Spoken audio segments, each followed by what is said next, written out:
Three, two, one. All right, welcome to Mediocre Rumor Brothers. I'm Jordan, your host, and team Corey and Udon. Today we'll just be having a friendly conversation between ourselves, what we did over the week since it's been, or over the weeks since it's been quite some time. This will just be a little discussion of us just hanging out, kind of like a power hour, if you will. So let's go ahead and just start with Corey. Friendly conversation. Corey, what'd you do? Yeah, this is gonna be angry. I want animosity. Angry conversation. Yeah. Well, so we had offloaded a bunch of pre-recorded videos because I went to Japan for a couple weeks, and Edwin, who is not here right now or today, he also joined me, so I'm sure that he'll be able to shine some light on his experience while he was there. But it was super fun. I mean, I guess like anybody that really is like a part of nerd culture, really kind of, dreams of going to Japan as like as if the country is its own theme park to them, because it follows, a lot of the things that you're into, whether it's anime or just the culture in general, the food, or, video games and stuff. So, I went there on like a cruise, and the ship kind of took me around places. So we went to Osaka, where I went to Universal and stuff, where I got to go to Super Nintendo Land, and that was super fun. Even though I was there at nighttime, it was a really fun experience. Spent a lot of money on this trip, but I was saving it for this trip anyways, so it's not like I was throwing my money in a hole in the ground. I was eating well and enjoying myself, and it's kind of nice because I work so damn much, so having a break and just getting to be away from my screen. I don't even think I played my Switch the entire time either. I was just kind of away from screens and meandering about Japan, eating everything I could. Just eating things off the side, like, oh, yeah. What's this? And picking shit up. Is that your kid? Yeah. You gonna eat that? You gonna eat that? Yeah. Well, so, you also dropped off in South Korea for a day too, right? That was Busan. That was one of the stops. Yeah, it's the only thing I knew about Busan was the zombie movie. So it's like, oh, okay. Where's the train? Show me the train. It was, surprisingly, I was not ready for the weather. Like, I didn't really look into it. Obviously, that probably would have been a better idea to pack the proper clothes, because it was very hot, very humid, and I only own jeans. So it was walking around just sweating everywhere. I just, when we were going through this area, I think it's like the Culture District or something like that. It's this really colorful area in Busan that was really cool. A lot of little shops and trinkets like magnets and stuff like that for like little gifts. And a lot of photo opportunities. So I took a lot of pictures while I was there.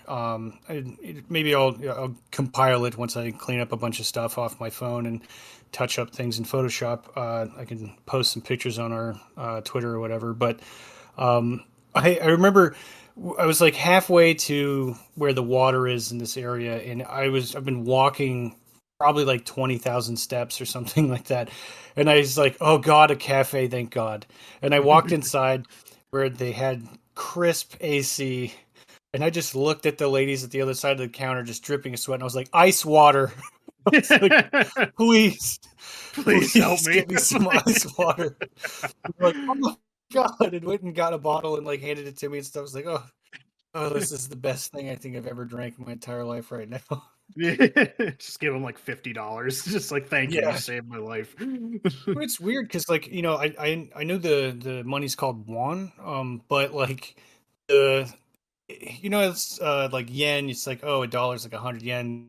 I mean, that's not 1-to-1, but roughly. So it's like 1,000 won. So when you're walking around with money from Korea, it's like, oh, I have $500,000, but it doesn't really go far. So but it's kind of, I kept some of the money too, so I can have some from like the places I've been. So that was kind of nice. But I didn't really know what to expect there. I don't speak any Korean. I can't read it. It's not that I can fare decently well in Japan to at least navigate. But there's these really cool apps that a taxi driver showed us in Korea that we can use to like speak into, and it'll translate to them. And he was using it to us, kind of explaining the city and stuff. He's been there for like 68 years, and it was kind of cool getting to like talk with him, in like technology kind of removing the barrier of communication is kind of nice. It's always nice to, learn words and stuff on your own, just to kind of like, off the cuff, like ask for a price or, excuse me kind of stuff, being polite. Are you going to eat that? Yeah, you're going to eat that. That's really important. Bathroom, ice water. yeah, bathroom and ice water. That's all I really need. Yeah. Yeah. And the first day that we were there, we stayed in a hotel in Fukuoka, I think, or something like that. It's wherever the port was. Is a little south of in Tokyo. It's like a district somewhere, like in the southern part of Tokyo. So we stayed in like in a Japanese hotel, and it had like the crazy small bathroom setup and like tiny room, and it was kind of like cozy and but the thing I liked about it is they had their breakfast in the morning, which was like onigiri and stuff like that, miso soup, and it wasn't just like pancakes, and just like 9,000 calorie breakfast. It was, yeah, it was just like a nice, you eat it and you're like ready to like handle the day kind of thing. And it was right outside of Chinatown in Tokyo, so you got to walk around in there and see a bunch of crazy shops and like candy and stuff like that. So it was a pretty chill first day to kind of just like, we just flew damn near 30 hours of travel time because layover in California and whatnot. But it was nice to just drop the bag and be like, okay. Yeah. I'm just going to go. That's definitely probably the worst part, right? It's just getting there. Yeah. I mean, I think it's 13 hours ahead. And that's like when we got there, it's like I'm waking up when you guys are going to sleep. And that first day I was like, I'm so tired, and it's only like 2 PM. It's like, it was the sleep like change, the schedule change and sleeping patterns was rough. Same thing happened like the day I got back. I got home at like 10 in the morning, and I sat on the couch and I slept basically till like 7 PM because it's like, holy crap, I'm like, I don't know what's going on. Just leave me alone for a second and let me sleep. Where am I? Yeah. But it was a very eventful trip. I got a lot of trinkets. We went and played some arcade games, a lot of claw machine action. So, and not the typical like pick up object, drop in hole.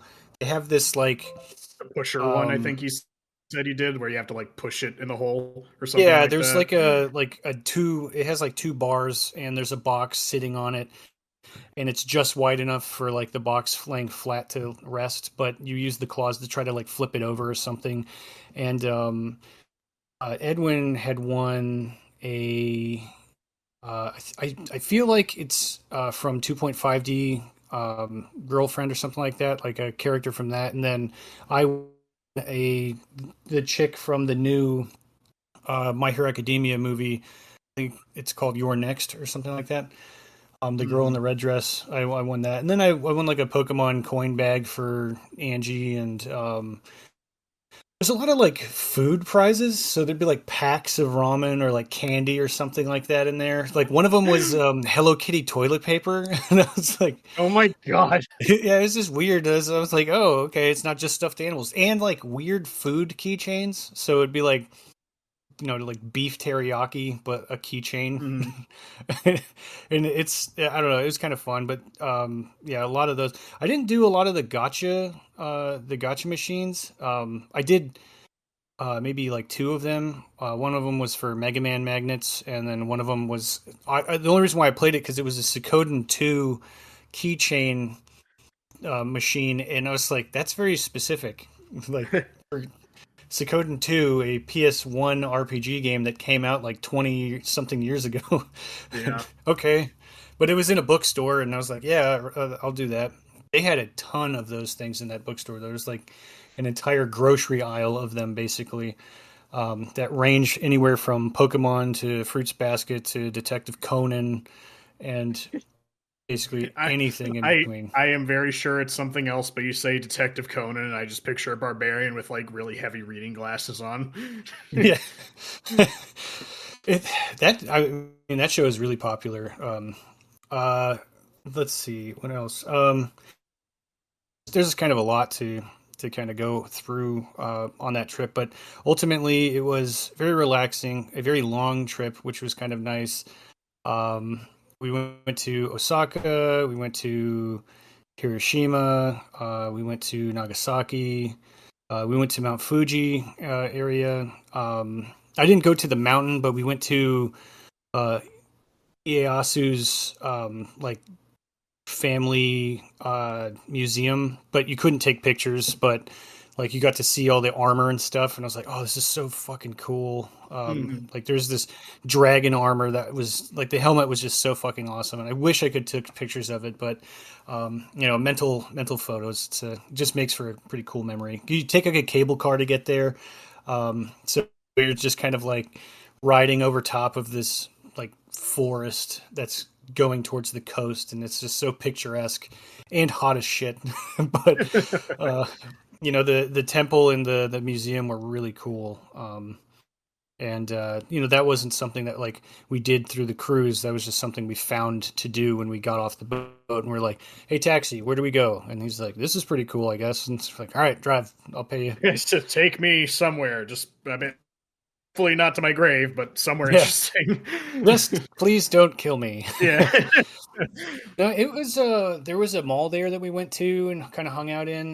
There was a movie theater that had the new My Hero movie in it, but obviously, we couldn't really watch it because no subtitles and stuff. But there was a big arcade there. I found some Pokemon catching game where it gives you a card based on how you do.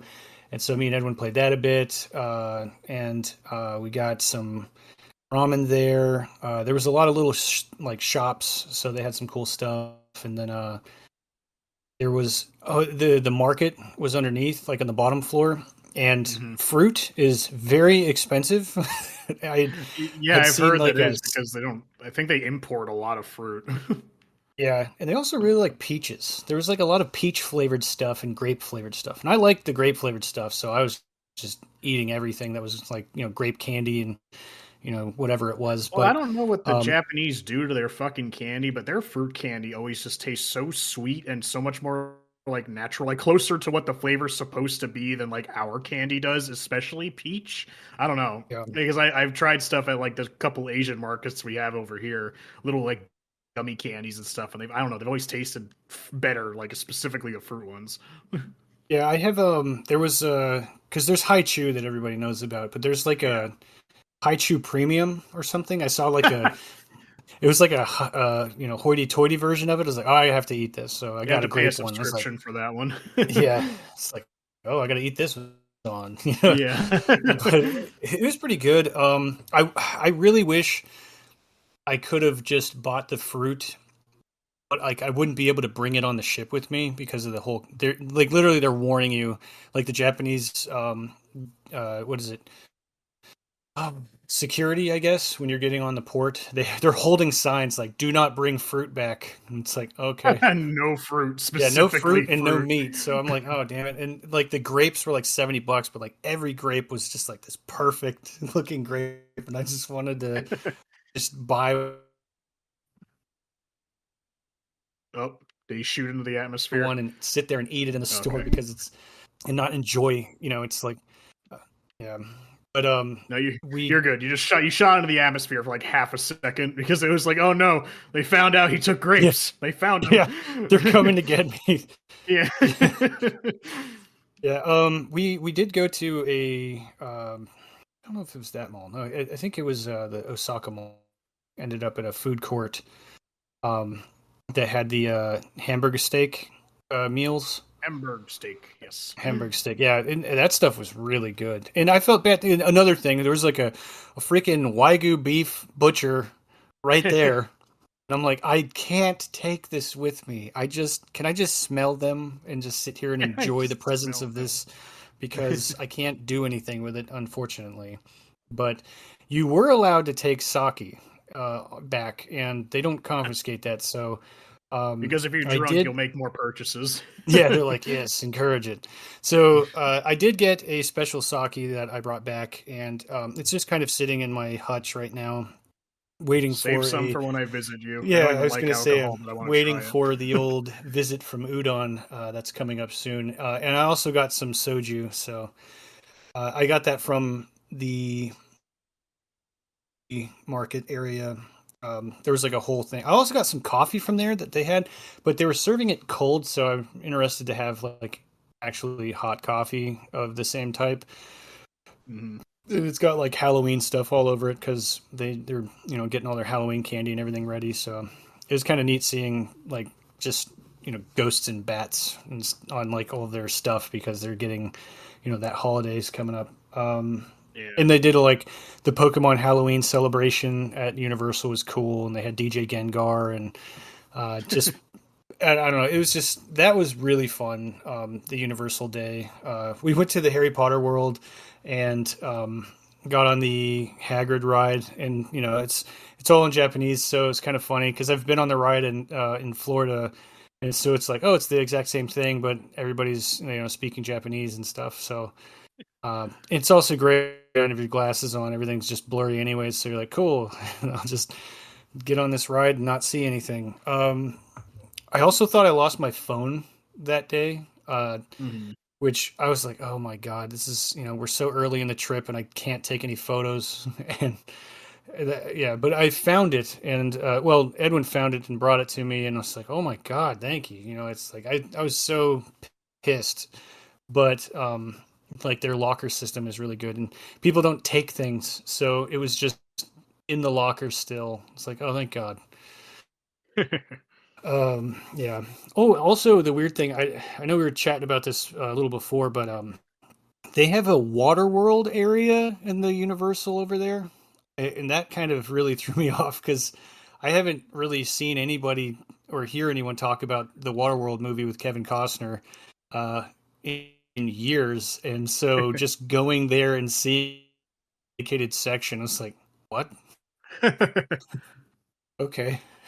Same thing with like seeing the mass amounts of Chainsaw Man, which one I do enjoy that anime a lot. I just didn't realize how popular it was over there. Chainsaw Man and Demon Slayer, but Demon Slayer is pretty dope too, so I can kind of see that. But yeah. Uh, and then now I'm back and I'm gonna try and finish the old game of the month, which we are pushing to next. Well, we've already remembered. We already revealed what it was. Visions of Mana. Yeah, yeah.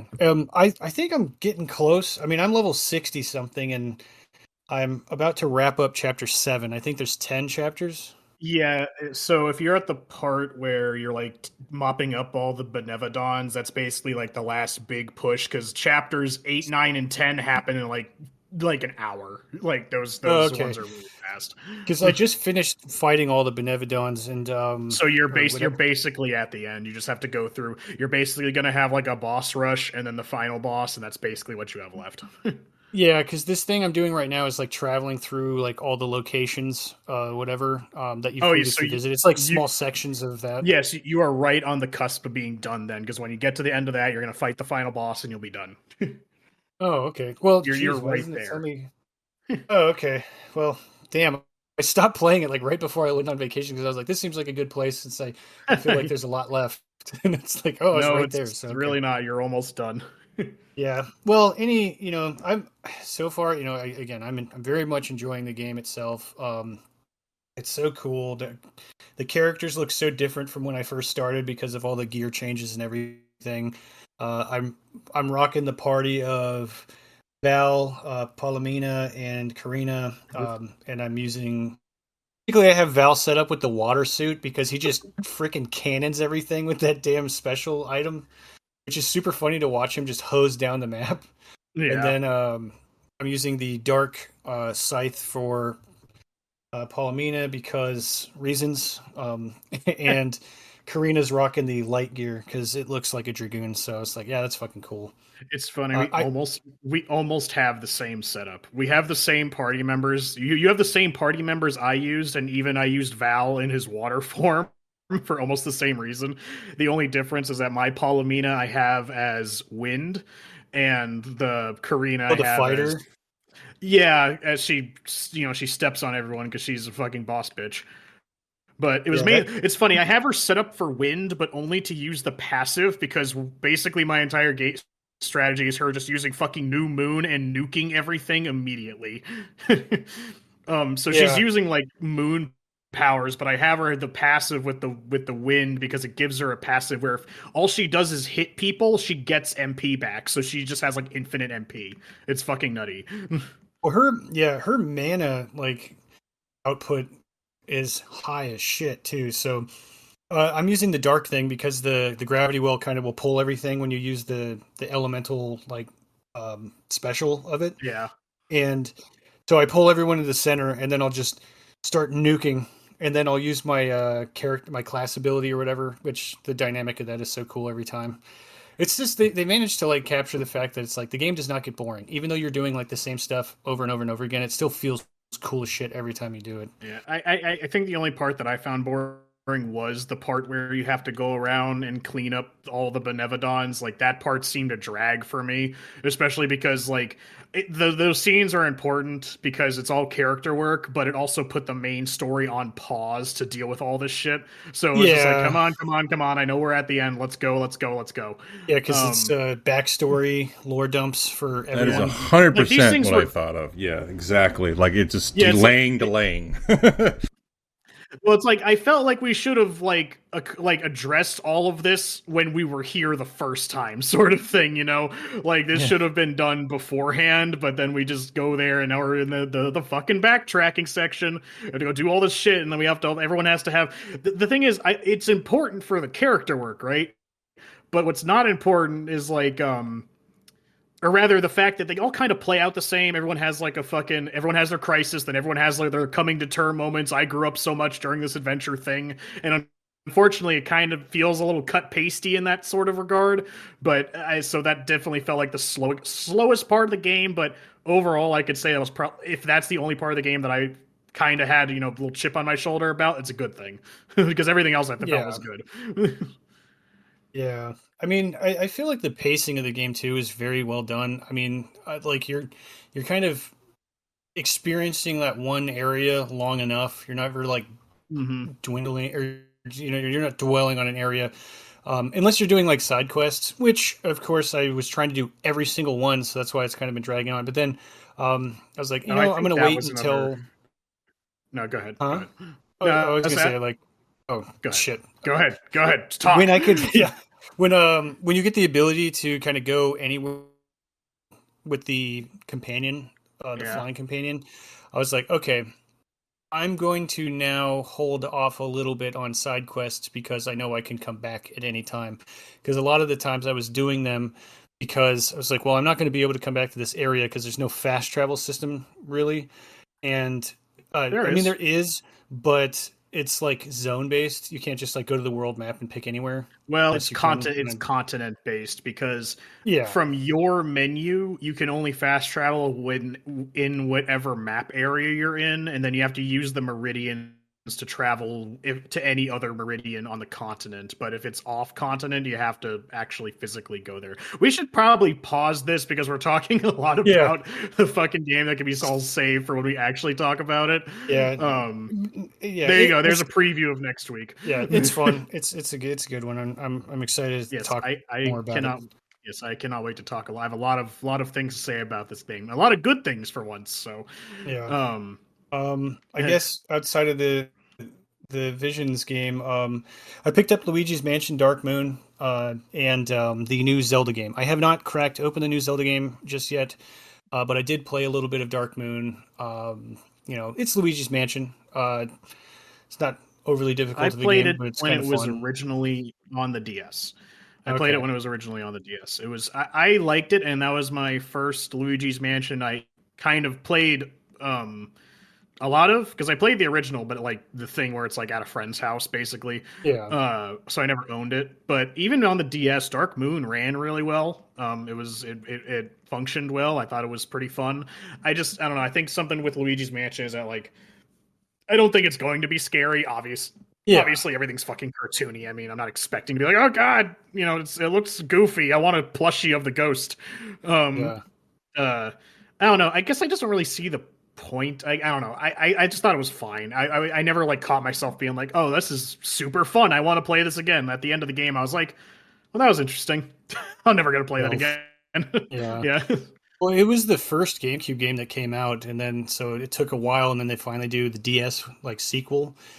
The first Luigi's Mansion I played was the third one with Gooigi, and I think I was on, I was in Pittsburgh. I was on vacation, and basically played the entire thing while I was there. And it was a pretty fun game. Again, it's not, I don't know, it's not complex, not like a puzzle thing, but it's kind of fun to walk around and just collect things, basically. Just vacuuming everything in the house is what it really is, and then eventually there's nothing else to vacuum and the credits roll. Yeah, exactly. I have sucked up everything. Yeah.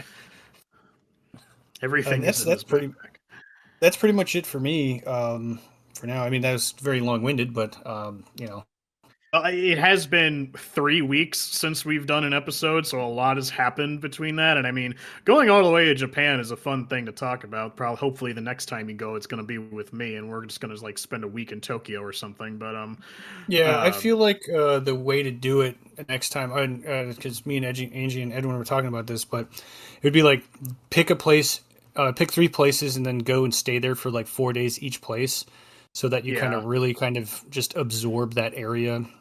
And that way it's like, okay, we're in Tokyo, then we go to Kyoto, and then we can go to like Osaka or something like that. I mean, those are like the major tourist locations. But if we wanted to go somewhere like in the countryside, go see like Nara or something like that. But that way you're kind of like in the place. Because the cruise ship was cool, but I was telling Jordan earlier that the cruise ship felt more like a loading screen between areas, because I'd get off the ship when it was there, and then I'd get on the ship at night, and then I'm waiting to get off the ship again. And the ship itself didn't have a lot of stuff for me to do. Yeah, exactly. And that's exactly the reason I kind of declined to go on this trip. I could have gone, but the whole ship thing was kind of putting me off of it. It's a nice idea. It does have its perks, but it's not what I wanted to do. So I passed. Yeah, well, the nice part was like the amount of places that we got to go. Yes. So it just kind of like you're on a timer, so that kind of is like, oh, well, it's like, and I'm usually a very time-oriented person anyways, so I'm just constantly thinking about, like, when do I got to be back? Like, how long is this going to take me? What's the travel time? Instead of just like, yeah, it's 50 minutes away. Let's go. And I'm sitting there going like, well, if it's 50 minutes away, I can only be there for an hour and a half, then I got to get on the thing. And, it's kind of like, the opposite of relaxing when you're on vacation. But yeah. Anywho, I suppose I could throw it back your way. Udon, what have you been up to since, well, I've been gone?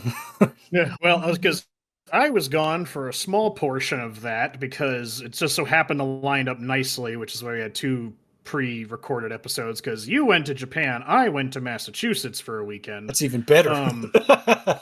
Fuck no. I was just visiting family up in Massachusetts. It was for a much shorter time. I was only up there for like 3 days. But I did a few things up there, saw a few stuff. It got me back into Pokemon Go, weirdly enough. But went to Massachusetts, did a few things up there. Me and my father, he took me to this, it was called a Formula One racing arcade. It's arcade in quotation marks, because the only thing they have is a Formula One car thing. It's also kind of a bar, but it was right in the middle of Boston, and it was kind of interesting. I was kind of expecting more out of it, the way that was being talked about. It's basically just like souped up racing arcade machines, but you're racing Formula One cars. It's supposed to be like a sort of semi-realistic interpretation of driving a Formula One car, like a big screen and whatnot. Yeah, well, it was 2 I wish I took a picture now, but I'm not a picture guy. I'm always the guy that never takes pictures, and then at the back end, like, I should have taken a picture of that. It's like 2 curved screens, and you sit in a chair, and the chair is kind of souped up, so it like vibrates and moves depending on like where you hit stuff and take turns and whatnot. Um, it was interesting, but like anything else, I was like, man, I really wish I had this, but it was like fucking Mario Kart or something, something a bit more interesting. Because real life racing to me is just boring. Um, so that was a bit interesting. Um, Went to like the Museum of Fine Arts. I've been there a few times. That was fun. I always like seeing the stuff in there, especially since they exchange a lot of the shit in there every couple months. So every time I go up there, there's new stuff in there. That was fun. I hit some retro game stores while I was up there to see if, see how much different the stock was. I went to two different ones. The first one I went to, it was like half a store, half an arcade, kind of like the one that's near you, Corey. It had like it was a parts store, but they had a bunch of like arcade machines. A lot of them were like imports as well. Like holy shit, they had a bunch of I don't know who they were. There's a bunch of Asian kids. I think they were like high schoolers or something. They were like going fucking ham on some goddamn machine in there because every couple minutes you just hear like constant banging on the machine. It was some fucking rhythm game, but there was like five of them, and they were like, is it a wheel, like a round button press thing? Yes. Yes, I saw one of those at the arcade in Japan, and Angie got to play it. But she was like, "Look at this guy, like play this damn game." This guy had gloves on, and he's definitely like a freaking they had gloves on too. Yeah, on damn machine. I was like, "What the fuck is this?" I've never seen it before, so that's kind of funny that you got to see it. Yeah, well, they had like 4 or 5 of the machines, and they had like a group of teenagers back there, all of them Asian, and they were there was like 5 or 6 of them, and they had their like gloves on and shit. I didn't get too close to see what the actual game was because it was kind of in like the back corner, and if I went to go see what it was, I had to like get up in their personal space. And I didn't want to do that, so I was like, I don't really know what this machine is. I'm assuming it's a rhythm game based on how fucking ham they're smashing that machine. So, that was interesting. There I picked up what was it? I picked up Summoner 2. I had no idea what it was. I just picked it up on a complete whim for the PlayStation 2, just because I liked the cover art. And on the back, I was like, this doesn't look like total ass. And so I picked that up for like a couple bucks. And then I grabbed, I think it was Link to the Past for the SNES. That was good. That was a nice pickup. And then, what's funny is that they had Pikmin 2 for the GameCube for like $50. And they had it for 50 because I knew that game for like, it's usually like $80 to $100 anytime I see that game. But they had it for $80. I was like, holy shit, that's awesome. That's a great deal. Or they had it for $50, excuse me. And I was like, that's a great deal. And it was the reason it was a good deal is because it was the Player's Choice edition, which I don't give too much of a fuck about, but I guess that affects the price because the Player's Choice is the one where it has like a yellow tag on the top of the thing and along the side, and people, hardcore collectors, I guess, care about that. I don't give a fuck because I was like, oh sweet, Pikmin 2 for $50. That's all I'm seeing. It's the same game. It's not like it's going to change. Like I used to be really concerned about the like greatest hits on like PS2 was red, and I think they're green for PlayStation 1. I was like, I don't want those. I want the original, but the game's the exact freaking same. Yeah, exactly. And it didn't have a manual either, which again, I don't really care about. I would like the manual, but it's not a deal breaker for me. But what's funny is that I bought that, and when I came back home, I had completely forgotten that I have my old Pikmin 2 case, and my case is not the Player's Choice one, and my case has the manual in it. So I'm like, damn, I made money on that deal. Yeah, I got the complete in box. That's good. Yeah, I was like, shit, I didn't even realize that. I probably would have doubled down on that. But the second one I went to, man, I like that store way better because that was just a full store, but they had so many things I was looking for great prices too. What sucks is that we were on a time crunch because we were going to go see Deadpool and Wolverine, and it had to be like a 10-minute in and out in that store. And but there I picked up Resident Evil, the remake of Resident Evil for the GameCube. I got Spyro Enter the Dragonfly. That's one of my old nostalgia games. I got Advance Wars 2, Black Hole Rising on the Game Boy. I finally found Pokemon Battle Revolution on the Wii, which is not an expensive game. It's only like $25, but I have been searching for it for months, and I couldn't find it anywhere. They just didn't have any, but this place had 2 of them. I was like, okay, cool. Well, I mean, Pokemon Battle Revolution is basically just new age Pokemon Stadium, and I don't think much people cared about that title, but I think it's really underrated. I really like that game. I think that. Oh, and then I picked up a physical copy of Pokemon Legends Arceus because prior to that, I was getting back into playing Arceus, which I'm playing right now actually, and I'm having a ton of fun with it. and I wanted a physical copy.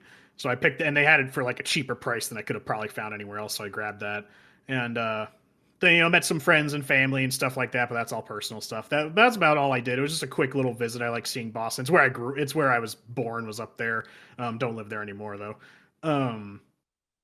Anyways, I think that was about it for my trip up to Massachusetts. But aside from that, gaming wise, Space Marine 2 finally came out. As I've been saying, I've been pretty excited for that to come out. And I bought it. I didn't buy a physical copy because I really treating this game kind of like a multiplayer thing. I don't think I'm ever going to play this like years down the road. And I think it's decent. I think it's pretty good. I wouldn't call it spectacular. The game has a couple quirks about it that I find a bit annoying. But I bought it, and then that night, me and my 2 other friends, because for whatever reason, the co-op is only 3 players. I don't know why they limited themselves to that. But it's one of the few like small complaints I have about the game. And we beat it all in one night. It is not a long campaign at all, but this game is clearly being meant to like have updates to keep it popular for a while yet. And I was annoyed by the length of the campaign at first because, like I said, we beat it in one night. I honestly could not tell you what happens in the story because I don't give a shit. I'm the story guy and I don't give a fuck. It's Warhammer 40k. I am just there to shoot stuff.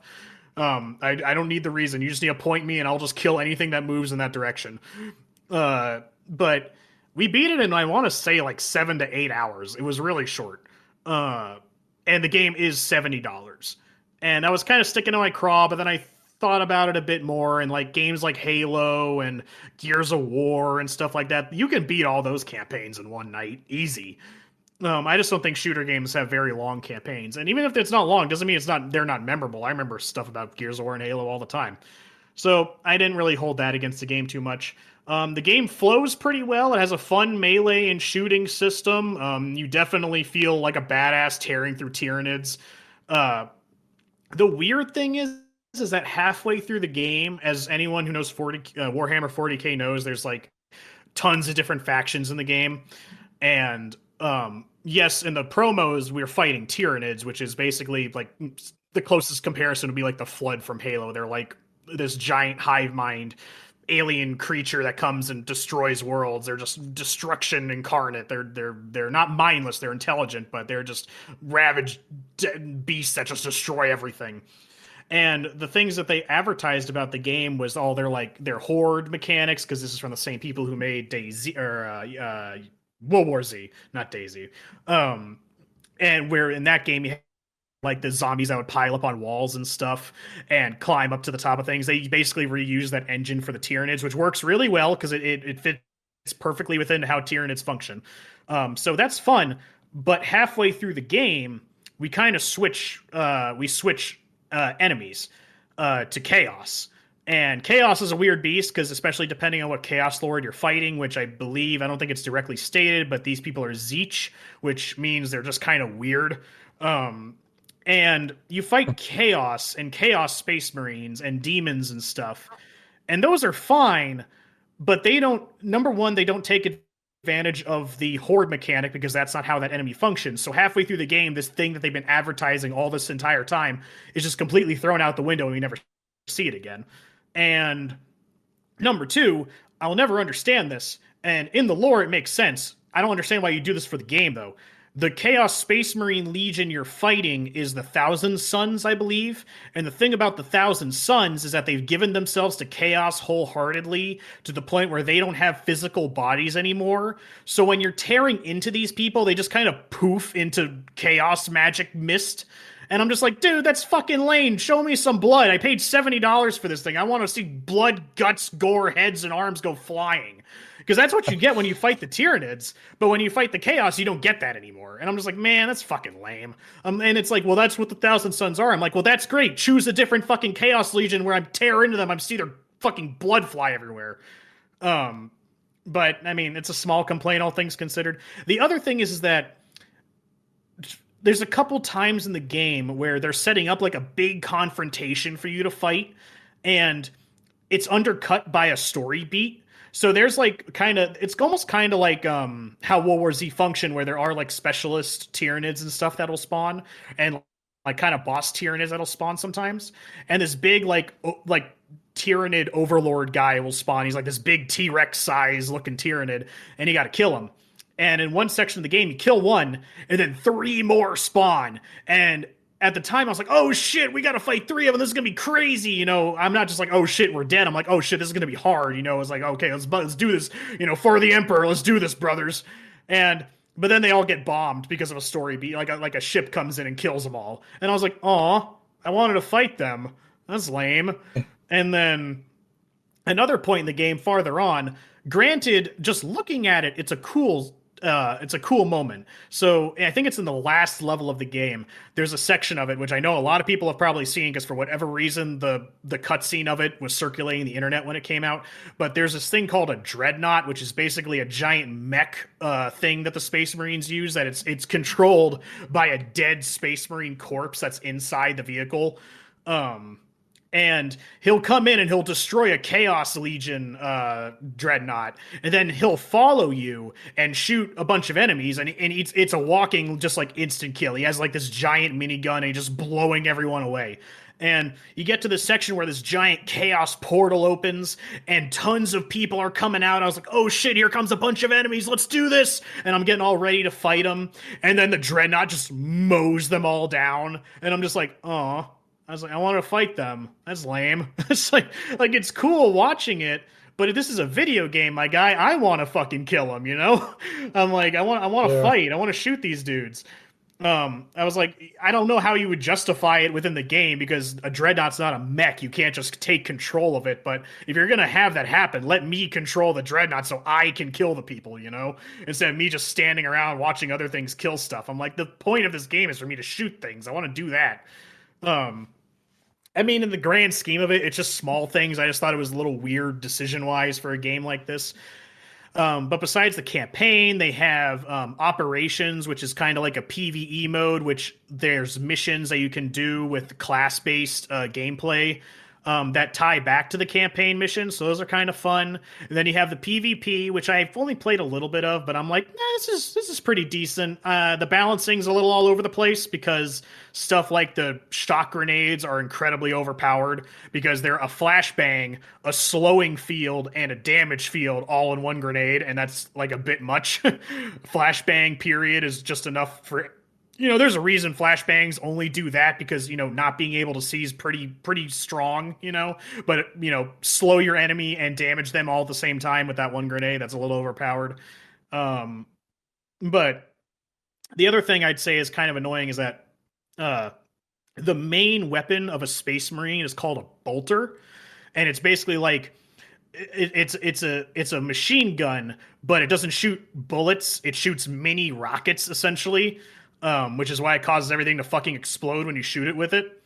But the bolter is a very customizable weapon, but they kind of took that to a degree I didn't think they were going to, because like more than half of the game's arsenal is just different variations of the bolter, and some of them are just so damn similar to each other that it doesn't make a fucking difference between both of them, and it just makes the weapon variety feel a little bit poor. There's other stuff. You have the chain sword, the power fist, the thunder hammer. You have some plasma weaponry and the melt-a-gun, but then everything else are just variations of bolt guns, and they all feel too much the same. So it kind of, the weapon variety is a bit poor, especially when Bolt Gun, a different game called Bolt Gun, which is basically like their take on Doom, has so many different weapons you can use that like has more weapons than this game does.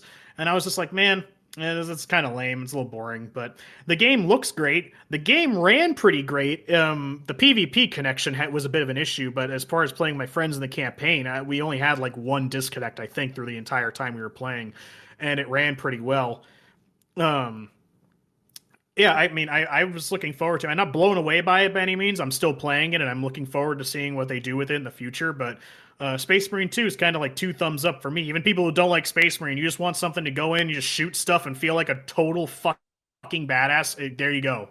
It's a fantastic game for that. But yeah, I think that's about all I have to say about Space Marine 2. I might record some gameplay footage of it to use for something so maybe people can see what I'm talking about, but the game's been making its rounds, so people have probably seen gameplay of it at this point. But I think it's really fun. I don't know if it lived up to the hype I was expecting, but I guess I wasn't really expecting too much. But the fact that I don't hate it's good enough for me nowadays. It met some kind of expectations, I suppose. Yeah, and then aside from that, I mean, I beat Visions of Mana last night. Not gonna talk too much more about that, but man, that ending had me in tears. And then yeah, that's about it. I think that's about all I've been doing. So then I, like I said, got back into Pokemon Go, but that's neither here nor there. Anyways, Jordan, have you been, what have you been playing? I haven't talked to you this entire time either. So what have you been doing the last couple of weeks? Yeah, what is it? So as we said, we were all playing that Visions of Mana. I won't jump into it because we'll save that for later. But that was a great game. After I had ran through that game, I was actually jumping on another game that I got not too long ago, the Shin Megami Tensei 5 Vengeance. That one was a pretty decent game. The graphics, I just like the art style for Shin Megami, like all of their styles that they have, especially when it comes to the creativity of like the demons and such that you come across. They do a very good job at being able to just put as much detail as they possibly can, and the design. It doesn't seem like something they just whapped together. They just got together and just made it happen. It did seem like they took a lot of time, and the fact that you could go into the lore a little bit. Like I said, I really wish that they would dive in further into the lore, just so you could actually have like a real good idea of exactly how everything came to be with the specifics on the background, because some of them are actually like really enticing, like you want to know more, but it just cuts you off. You're like, oh, that sucks. Those games, like Corey and Udon has said, like these type of games are quite difficult. I did not, again, have any any memories of that back then when I was playing Nocturne. That one was not as crazy, I guess, in my head, but now that I picked this one up and I started playing it, like off at the get-go, you're immediately being punished. Like right off the bat, you are thrown out in this open area after, a lot of conversation, because they are story heavy, which is not a bad thing. I actually love it a lot. It's actually pretty cool. You guys are getting basis of, learning to build up your team, and then all of a sudden it just gets taken away from you.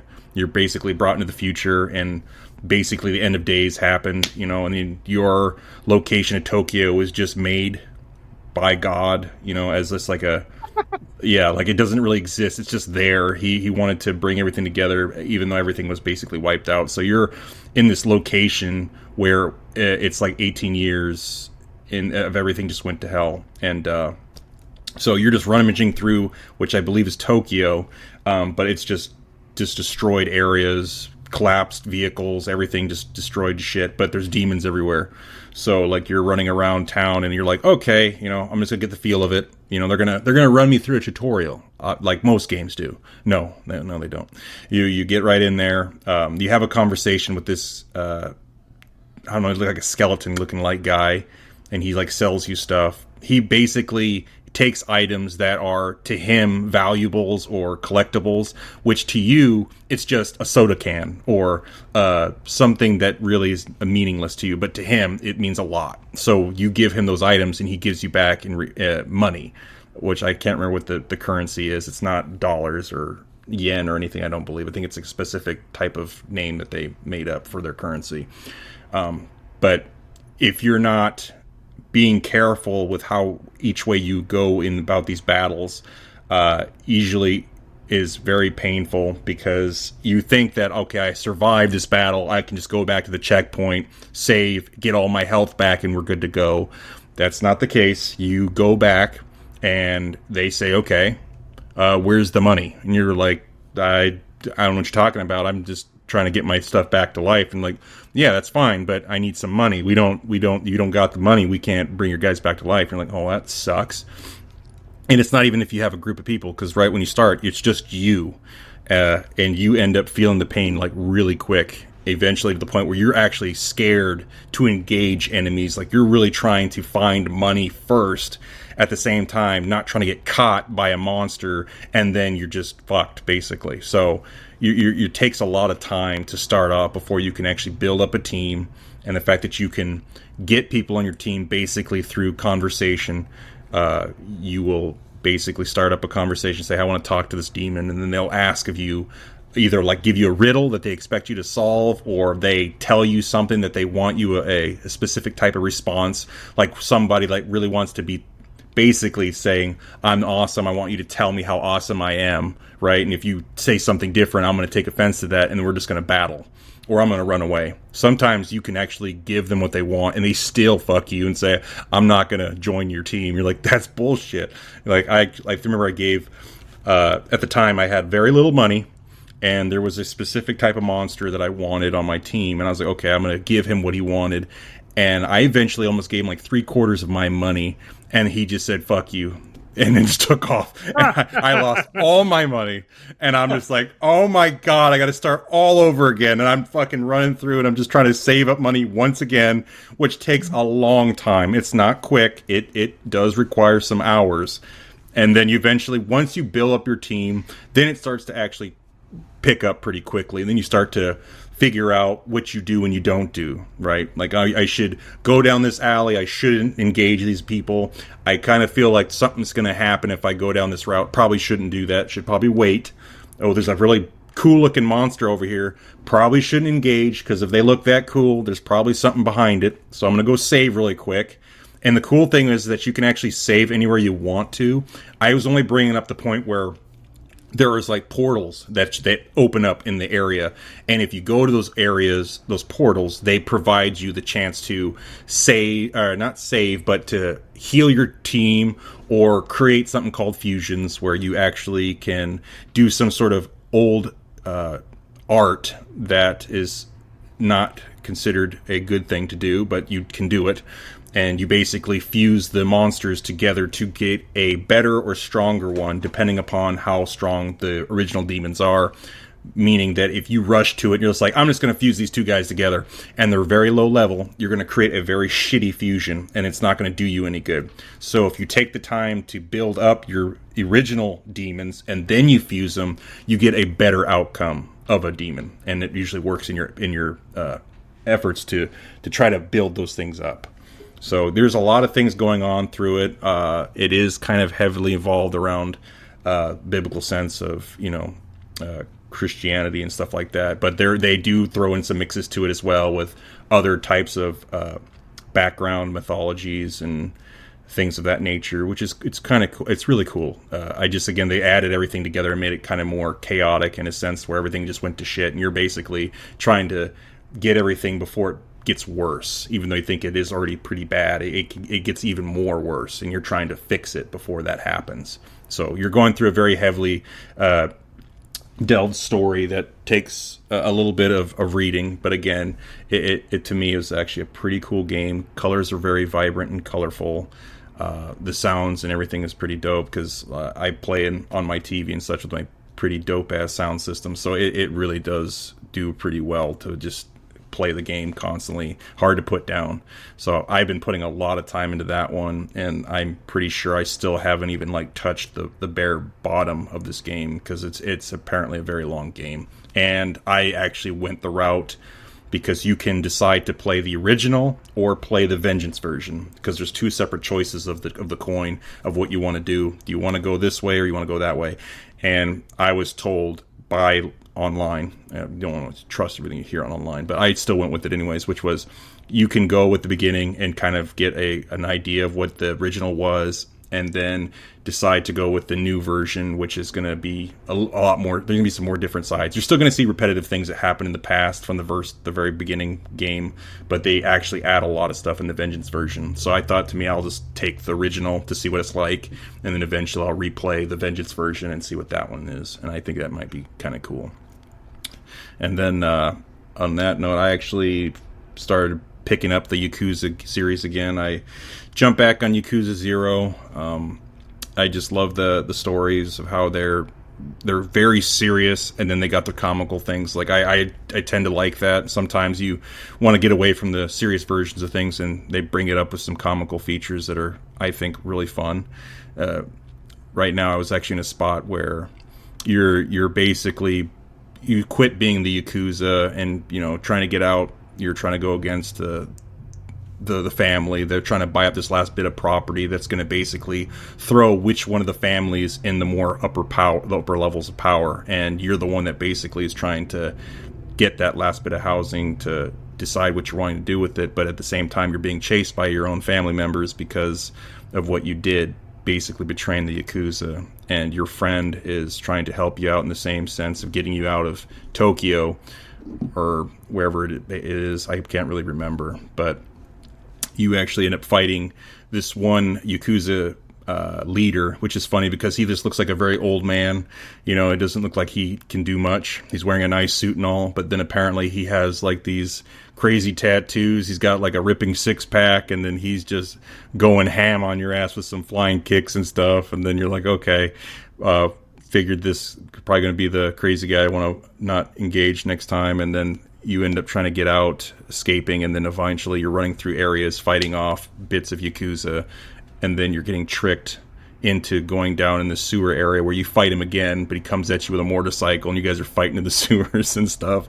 It's crazy things. The reason why I started picking it up was because I got reminded of the Yakuza Like a Dragon, which is like the full-on comical version of that series where everything has got a little bit of this and that. This one's like full-on comical, and it sold me with how funny it looked, and I just was like, I have to get through it. And I was looking at it that you probably want to go through all 5 or 6 of them, I can't remember, before you play that one, because it kind of goes on the story, but it's kind of like a what if scenario, and you're just playing it that way. So been trying to get myself started on that, and that's something I really wanted to get going. And I believe that's pretty much all I have.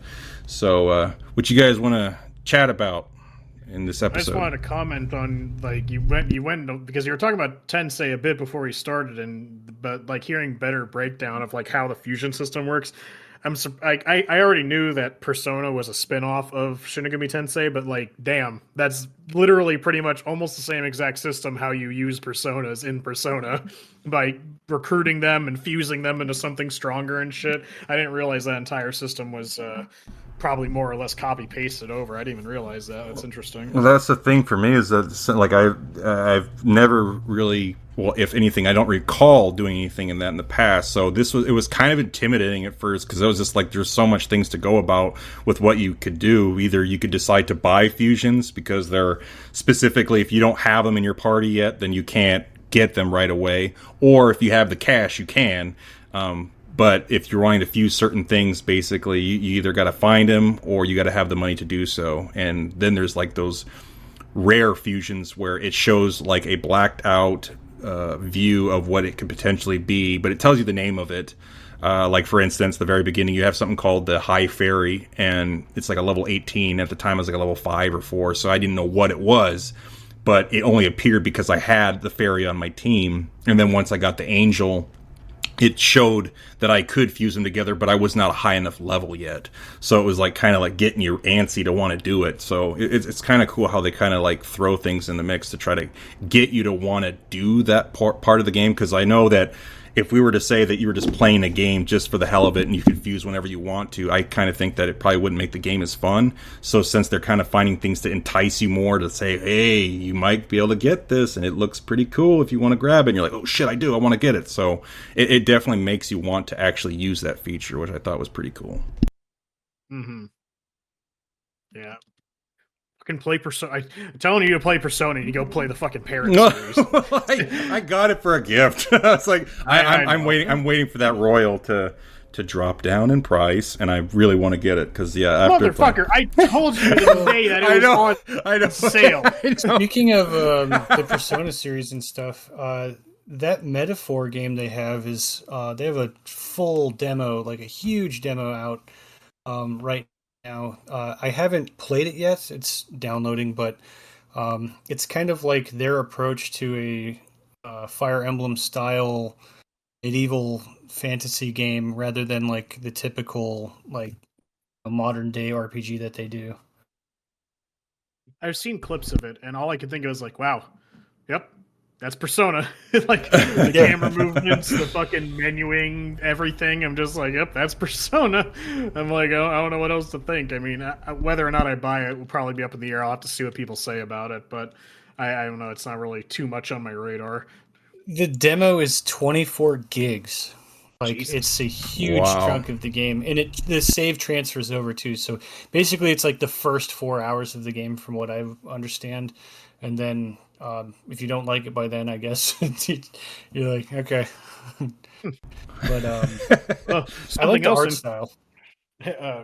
Not games related, but gaming related. Sony has been on a roller coaster of nonsense this month. From we are so back to it's so over, we are so back, it's so over roller coaster, with I think the latest one being that fucking PS5 Pro that just looks horrendous. Oh yeah, God. I don't understand. I mean, like I have a PS4 Pro. That was an upgrade because my regular PS4 was crying every time I played God of War. But the price point for this Pro, plus the scalpers that are basically going to take all of them anyways, it seems like a fucking nightmare. Granted, I do like the 30th edition, but I'm like, you guys missed an opportunity for your external disk drive because they were only showing the regular one, and the disk drive one is going to be more expensive, so yay. But the external disk drive could have been like a mini PS1. Like, that would have been kind of cool if they wanted to go off of like the theme. But I honestly don't know. I mean, you can look at Nintendo and they just like, do you want another color? Because we're going to release it.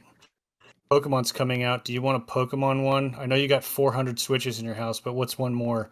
Like, I don't know what it is about the like fan base for that, but PlayStation is not them. So I feel like they're really hard pressed to kind of move consoles like that. I know they've had the Spider-Man one and the Destiny like PS4 and stuff like that, but I don't ever see anybody on like any timelines that I like know personally, rather than like strangers obviously are going to do whatever and compile that on like a page, but like I don't know anyone personally that's like, oh, the new PS like whatever's coming out, I'm going to get one. But I have met a lot of people that have bought 19 DSs and fucking Switches. Well, it's just like they're going off of the graphics side of things, which I know that Nintendo they did it the smart way, and we're going off of just gameplay, so everything seems way better than having to provide a machine that can just handle these crazy graphic marks that they have to try to do.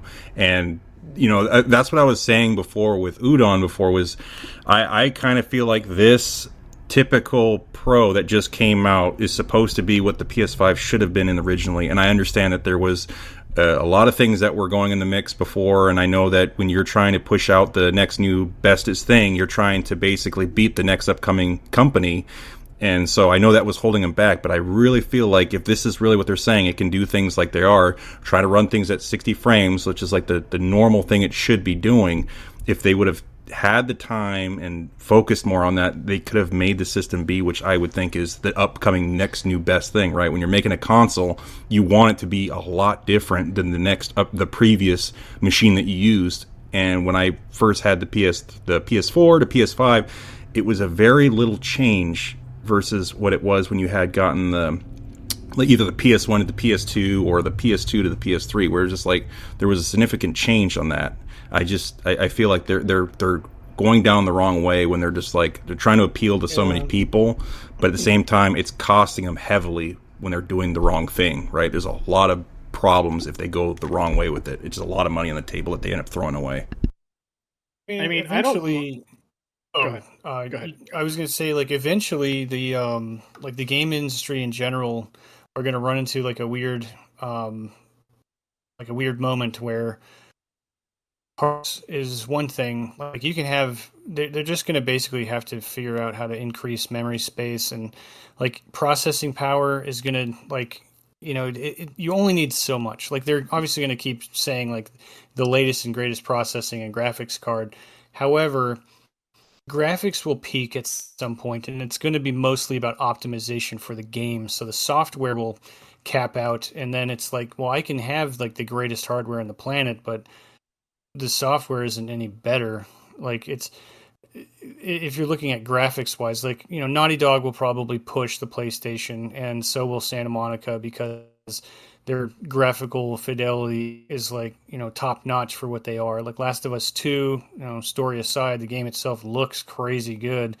And their like AI that they have in the games are so meticulous, at least in Last of Us. And you know, but those games are going to peak. There's like, you can only get so realistic, right? It's like once it's 1-to-1, it's like, well, where do you go from there? You can't, you know, unless it's like VR driven. But I don't think VR is going to ever become like a mainstream format of gaming, because anything that you like, wearables, it's a cool gimmick, but I mean, it's like going to the arcade. Like, I don't live there, but it is a fun experience every once in a while. So like, PlayStation doing this, it's one thing, but with what Nintendo does is they kind of just invent other ways to play. So I feel like they'll be around continuously, but PlayStation's going to end up in a weird spot where they're essentially just building a PC and then I have Well, to that's exactly what it compete with feels. either a Sony branded PC or the one I have that I can upgrade. And Xbox is the same thing. I feel like they're going to eventually just be a publisher, and use Game Pass and stop making hardware at some point, and just fully embrace Game Pass on PC devices, especially with the PC handhelds that are circulating now. Like Ally came out after Steam Deck, and then a bunch of others started dropping, and they're not going away. So, like, handheld PC gaming is going to be, you know, a pretty prominent thing too. But you're basically just buying a graphics card you can hold in your hands.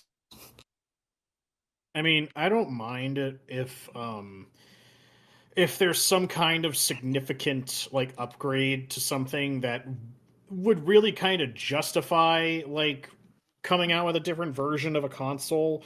I don't know if it's kind of the same parallel, but I mean, if you look at a Nintendo DS and you look at a 3DS, it's like a massive upgrade in power and what it can do. So always felt like the upgrade to a 3DS was worth it. You just turn the 3D off anyway, so it doesn't eat the battery. Yeah, I mean, yeah, it's like Or hurt fucking, your it's eyes. gimmicky, right? Yeah, it's fucking gimmicky, right? But I mean, it's the 3DS is still despite the fact that gimmick failed, the 3DS is still remembered incredibly fondly. Um, so I mean, I don't know. I'm the kind of guy that's like, it's like, I if like, let's say my PlayStation 5 died tomorrow for whatever reason. Yeah, I mean, Knock on now that wood. I'm in, huh? Knock on wood. Well, I already beat Visions of Mana, so whatever. It can die who wants to now. It's just crying in the corner right now. I can hear you. But I mean, then if I died and I was out of PS5, it's like, well, I guess I might as well wait for the upgraded version to come out, and then I'll just buy that. You know, if I have to buy a PS5 anyways, despite the fact, I mean, that price point isn't very good because I mean, you say what you just said about, them coming out with basically making a PC, which I mean, let's be real, gaming consoles have always just been a lower fidelity PC. I mean, that's what they are at the end of the day. We're just choosing to play consoles because it's easier to just, you don't have to deal with installs or worrying if the game, well, we used to not have to worry about the games not working, but Take that back. yeah. I think that has less to do with the console and more to do with the people making the games, but uh, it's just, we just buy the game and we know it's going to run usually, and we play it, and there's not a whole lot to do about it. Whereas like you have to worry about whether your PC can run it. If you can't run it, you have to worry about upgrading it, about buying this new parts. Like PC gaming, I do believe is superior to console gaming in a lot of ways. I'm just lazy and I don't like thinking about it too much, so I just like my consoles. And it used to be more affordable to do the consoles, but nowadays it's getting more affordable to just do the PC. So I mean, I don't know what the future of those consoles look like. Like you said, I mean, are we gonna reach the point where fucking PS5 is as good as the top of the line, fucking PC? Maybe. But then again, I don't know what that price point is like, because that's the other thing, is that consoles usually are a little bit cheaper than like a high-end PC. But at the end of the day, I mean, it's like, well, I might as well just spend a little bit extra money and get a high-end PC or something.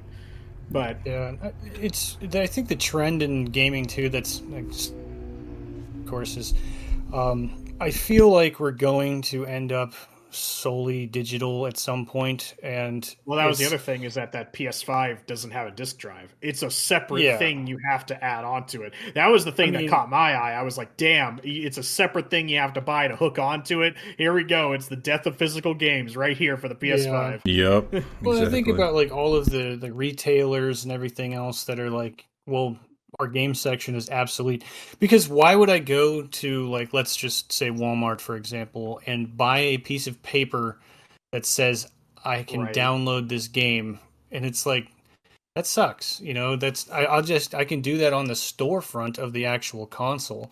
And that's why we're battling hard drive space, because the next thing after that, I guess, would be cloud-based gaming, so I can stream the service. But they're going to turn it into a live service that you have to subscribe to, and end up endless amounts of money pulling in. The price point won't change, even though it's digital and there's no physical media for shipping or material costs. And it's just a way. Yeah, and it's terrible. Yeah, and that's the scary part about not having the physical copies. Like, I mean, you already had said it. Like, when your fat died on you, you obviously lost all those games that were just a chance to be able to keep a collection. Having a physical copy, you're able to see everything, go back to it, play it as you will.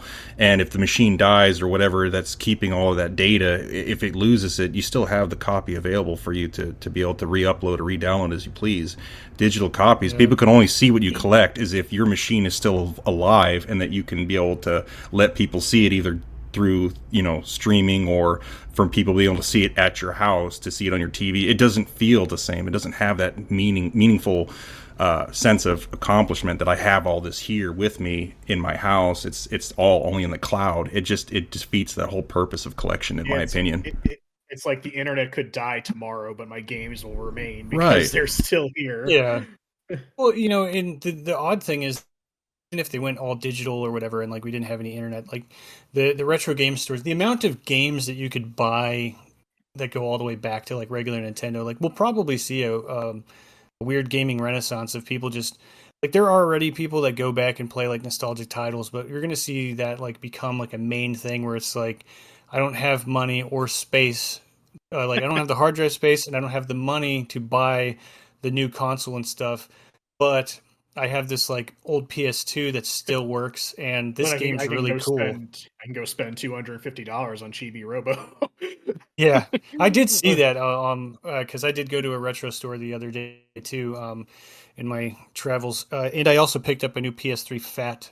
That's the original, so I can take my old hard drive out and try to revive whatever I had. Hopefully it lasts long, because I know that they have a overheat issue, which is kind of why, considering they put an entire PS2 inside of it to be backwards compatible with PS2. But well, like I said, the store near me, I asked them about it, and they said they don't even sell PS3 Fats because of their, like, I guess, high failure rate. So I mean, hopefully that one needs to be in a nice cooled environment, not tucked into a particle board Walmart entertainment center that acts as a little oven for it, because a lot of people tuck their shit away into the shelf, and it has no ventilation. What was it? I mean, it's not a PC, KFC but it's gaming still console. They can cook your chicken at the same time. I wish that thing actually came out. Yeah, it's like, okay, I'm going to be a little careful with it. I'll probably run a fan like directly on it while I'm using it, just in case. But, it's oddly enough, I think it's probably one of the better consoles that in like recent years that has even released, because it was 3 gens of like gaming content in one space. And that's also why I really wanted one, is because then I don't have to fuck with all the cords when I'm hooking up a PS1 or PS2 or something like that, or my PS3 Slim. Because it's like the PS2 can do 1 and 2 games, the PS3 Slim can do 1 and 3 games, and I'm still juggling cables, but it's like this thing, I can just play on this thing if I want to go through my entire library of 3 generations. I know, fucking backwards compatibility has been such a nice thing because fucking, I mean, I have a PS1 and a PS2, and my PS1's like open button to open the lid on the disc tray is starting to stick, and I'm like, Christ. And I was like, I can easily get a new one. These things aren't that expensive, but I have a PlayStation 2 and I can just use that. I don't have to worry about this. Same thing with my 3 janky GameCubes. As unfortunate though it is, I still have my Wii and I can play GameCube games on my Wii, so I don't need a GameCube, but it's still I like my GameCube. Think of all the consoles I have from old school consoles. My 64 seems to have aged the best. Uh-huh. It's like my Super Nintendo looks like it's been sitting inside of a chain smoker's house. And it's all brownish, like goldish. Well, it's funny. I just learned why that happens. Is apparently, I mean, I don't know if it's common knowledge. I just learned it. But the reason why that happens is that the Super Nintendo was built with fire retardant chemicals and shit in like the casing, just in case, overheating and fire happens. But those chemicals over time is what causes that yellowing to happen. So actually, some of them, the ones that were built later, don't have that chemical in it. So some SNESs don't. But if yours yellows, it means yours was one of the earlier ones that has those chemicals in it. Yeah. Well, that makes me feel good sitting next to the chemical box. But the 64 is it won't catch on fire. It won't catch on fire. You're good. At least if the house burns down, that it'll be okay. That's. But yeah, the 64s are clean, which is really nice. I had to clean the Atari, but that thing's really good. I mean, the wood paneling sticker on it is still good. So that's just because it was sitting in my dad's closet for God knows how long in a box, not being touched by little grubby kid hands. I just want to play the damn games. Well, I mean, my fucking GameCubes, all their issues is that they're having trouble reading discs. And my N64 and my Super Nintendo, they have a problem. Give them a quick blowjob and they'll work right away. Fixes everything. Yep. Well, yeah, like the regular Nintendo, you just smack it and it's like, oh yeah, got it. My bad. Yeah. Sorry, I was asleep. Yeah. What wonderful hardware. The fact that they can you put a game in and it works and it's like 45 years old. I know, right? And it's just so easy. There's not ads in my face. There's no battle passes or subscription services or God knows scratched how many other disc. things. That's the big part for me whenever I'm buying any disc-based games. It's just like, what's the condition? Like, oh, well, we resurfaced the bottom. It's like, oh, that's still not necessarily the greatest. So, at least that can be fixed though, because thank God I had my Mario Kart Double Dash was fucked, and I took it to my store and they resurfaced it. Now it runs great, and it's kind of funny. I miss all of those weird pieces of technology as we were watching everything evolve to where we're at now. Because I remember going to the store because it's like, oh, my PlayStation game's scratched, and next thing you know, there's 30 different brands of disc cleaner machines that you put it in, crank this wheel, and it does. Yeah, this doctor something, whatever. Cheap pieces of plastic, dumb things that clean your lens and polish the bottom of a disc. Yep. Whatever. And those don't even exist anywhere anymore. He was like Dr. Cleaner or something, because I remember that was the only way I was to get the Grand Theft Auto 3. Disc Doctor, yeah, that one. It was I went to Fred Meyer's and grabbed that thing and was trying to clean up, because this was we were trying to find any way or techniques you could possibly do to fix a scratch on a game, because when you got a scratch, it didn't matter how deep. For some reason, those PlayStation 2, PlayStation 1 games were super sensitive, and one little scratch ended the whole game, and it would just be so painful. So I'd just be spending so much time trying to clean those damn things or fill in those scratches just so I could play it. And that was the one thing, is that I remember you, Corey, had the scratch on your Grand Theft Auto 3, and you were going to throw it away, and I took it. And it was funny because I kept trying to figure out ways to clean it, like adding toothpaste and then rubbing it in, and you're trying to clean it out, and all these crazy things that people were saying would work, and they end up doing. I ended up just turning that game from being unusable to being a 30-minute demo, basically, because you'd play it for 30 minutes and then it would just crash, and you're like, Yeah. So I'd be basically playing a demo. I just keep playing the same level, and then it would just time out. It was funny. I always felt bad going over to somebody's house and seeing their discs and it looks like the area around like the keyhole in a car door from people just constantly fucking hitting the door with the keys because they're like not putting the disc in like properly, and it's just like totally fucked in the center area. It's like, God. And they're like, can I borrow a game? No. No, never. No respect. Because they just throw the disc somewhere. Like, oh, I'm done with this. And it's like, put it in a case. God. So I guess to you guys, because again, it was something that bothered me, and I know that we were kind of on that topic for the PlayStation deal. So does that bother you at all with the idea that you have a choice to either choose performance or quality, rather than it used to be in the past where the game was the game and you played it the way it was? Does that bother any of you? Because it bothered me. I know it's like some form of autonomy. I get to choose.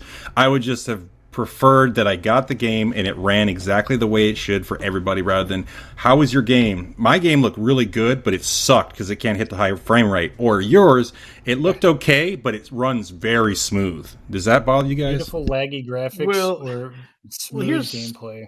Here's the thing. I don't think like ever having too many options to customize your experience in a game to fit whatever's chill with you is ever a bad thing. I understand where you're coming from, and I would agree that I wish I could just put a game in and I don't have to worry about something like that. But, I mean, hell, I can bring it back to Space Marine 2, because when I booted up Space Marine 2, it defaulted into graphics mode.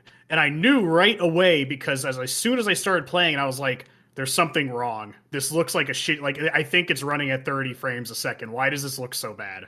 Like, the game looks nice, but it's running at 30 frames. I'm like, what? Why am I seeing 30 frames a second? And I go into the options, I find that, and I realized it was in quality mode, so I turned it to performance mode.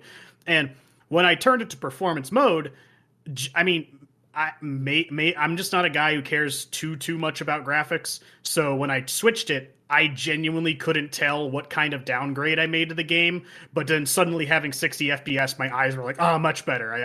Don't feel like I'm straining to look at what I'm doing. And I felt that same way when they showed comparisons of side by side with PS4 or PS5 and PS5 Pro, when they're like, this is what Last of Us looks like on the PS5, but this is what it could look like on the Pro. And I'm like, I don't know what the difference is. Especially because some games are just not optimized well. I mean, stuff like Ark Survival Ascended, right? If you try to run that on a console, it's going to run like ass. So what you have to do is when you're in there, you have to access the console commands and turn off clouds and turn off fog. And then suddenly you go from 20 FPS to fucking nearly 60 even. Like, just turning off certain things can suddenly improve your gameplay experience. Do I wish everything was all around? Yes, but there are people out there that are like, yeah, I just want it to look nice and I don't mind the 30 FPS. I mean, on a normal day, yes, 30 FPS is fine because we all play all our old games at 30 FPS. But I mean, I don't know. I prefer having higher frame rate over graphics. And if there's some people in this world that really like the better graphics and don't care if the frame rate's stuck at 30, I mean, more power to them. And just having that option isn't really hurting anyone, I guess. I guess I would say the only thing it is that they are just allowed to just make the game not function as well, or just not they could have, instead of including that option, they could have just, tweaked it so much to where it just finds a really happy medium, or they just worked hard enough to get it to work properly, optimize it properly. So there is downsides to it if you just have a button that you can switch. They don't work as hard to optimize it. But, I mean, I don't know. There's pros and cons to it. I guess I don't have an inherent problem with it, but I would agree with you that if I had the option, just having it run great out the gate and I don't have to worry about it, sure. I'd rather have that world. I think it's like I said earlier, like PC kind of idea where it's like, oh, set my settings to ultra, or like set them to manageable or potato mode, if you're depending on what game you're playing. I would play PUBG purposely on like low settings because of like the draw distance on grass and things like that, and it really helps. But some games you want to play in ultra because it's like, oh, I want to see the graphics and stuff. But I could see how if you got like a PlayStation game and it's like, do you want to play quality or do you want to play performance? And it's like, well, I'm only going to play this one time. So am I missing like part of the experience of this game I bought for $70 because I chose one option over the other? I mean, ultimately the experience of the game itself is going to be the same. It's just visually, it's like, well, I could have played with really good graphics, but I decided against it so that I can have smoother gameplay. But it's hopefully, that's another one of those things as the consoles evolve, is like we won't have that issue because games will eventually cap out at like a visual fidelity, and your processor and graphics card are going to be, they'll make you a new one, but is it going to actually be better because the thing that it's running won't even be any better than it was like last year at that point? So you'll just have a fast card and a game that's going to look no better than it can anymore, I guess. And we've kind of had this problem in the past, actually, because I thought about this as well. I just remembered where you had games that were cross-platform, like let's just say back in the PS2 GameCube era, and some, it would be the same game, but the same game runs differently on those consoles because if I remember correctly, the GameCube is actually the most powerful console out of that generation. The PS2 is actually weaker. So I think I'm just going to pull something out of the ether that I think I heard. Let's just say Shadow the Hedgehog, right? You want to play the GameCube version of Shadow the Hedgehog because it runs better. You just have a better gameplay experience playing it on the GameCube than you do on the PS2. And that could apply to a lot of different games. Yeah. Including like Resident Evil 4. I believe people prefer playing it on the GameCube because it runs better as opposed to the PS2. Yeah, so like we've had this issue before, and except now we just have a button to choose depending on whatever console we're at, because as we know, stuff that is ported over to Switch has to be vastly downgraded and optimized to even get it to run, the Wii version of games, when you got that one, the Wii version too, yeah. Well, that also nightmare. That also brought up to me, now that you just said that, now that I'm thinking about it, because that was actually it's a little bit after the fact, but PS3 and Xbox 360, the PS3 was always running things at 720p, mostly all their games were, and then the 360 was trying to run everything at 1080p. So you're like constantly seeing a change, if you will, in the graphics wise, because it was like somebody was playing it safe while the other one was trying to push it to as far as they could with the consoles back in the day when 1080p was just coming up, not too long ago. Yeah. I think it was also like I think it might also be porting issues for consoles, because like I know the Bayonetta PS3 port, because Bayonetta came out on 360, I believe, and then they ported it to PS3, and that game is not like good to play. I guess it's I would prefer to play the 360 version rather than the PS3 version because of the way that it runs, I suppose. And like those earlier consoles when we were kind of dancing around the mid-generation of like the franchises that are out now, like PS3 and 360 was also around the time when everybody was kind of juggling TV quality as well, because like it's kind of 1080 is like the standard now, and people are getting like UHD OLED TVs and stuff like that, and that's kind of what everybody's getting, whether it's like a cheap Vizio or Hisense or something like that. To, like the Samsung 4K guys. is quickly. Like the 4K is quickly becoming like the new norm for everything now. Yeah, because I believe I was playing 360 on like a regular like rear projection plasma. That was a dope ass TV though. I played my fucking 360 on this tiny little TV that fucking this teeny tiny little thing. I mean, it was just a tiny little personal TV with one little HDMI port in the back. That's all it was. Yeah, you could barely tell what was happening on it. I had to be like 2 feet from it, or else I couldn't see anything. I miss those old like flat screen TVs that were just kind of in between that generation, because they knew like, oh, people still got like a DVD player, and they're using the video cables, but like you also need HDMI cable. There's so many options on the back of that damn TV, because it'd be like, here's 19 HDMI cables and all this other stuff. And then like as we got more advanced, like I got a brand new TV to play in my office with the PS5, and it only has 2 HDMI cables. It's like, what happened? The old TV I had that was just like a smart TV, I guess, quote unquote, that has a Netflix button on the remote, components, which is what makes it a smart TV, I guess. God, I fucking hate that one had a ton of options on the back. Hold on. Like, hold on. Now that we brought it up, I want to go on a rant about fucking smart TVs right quick, because they piss me off. I fucking hate smart televisions. Who says my fucking TV needs to be smart. I use my TV for one fucking thing, is that's to turn on my fucking games, right? I have a nice Samsung television in my man cave, and the fucking 1,200 buttons on the remote, the 1,700 fucking apps that are on the television, I'm like, go the fuck away. I just need to turn it from HDMI 1 to 3 is all the functionality I need from you. And now those fucking... need a home screen. And those fucking things updates now, too. Yeah, the fucking update my television. I'm like, what the fuck are you updating? My fucking remote? Like, did you turn on faster now? And I was just use the HDMI I'm plugged into, damn it. I don't need all this other stuff. Plus, I have all those apps on the thing that's plugged into you right now. Like, and there's not like a button just to switch my fucking HDMI fucking ports, right? So if I have my PS5, my Switch, and my Xbox all hooked up to the same television because I have 3 HDMI ports because I'm bougie.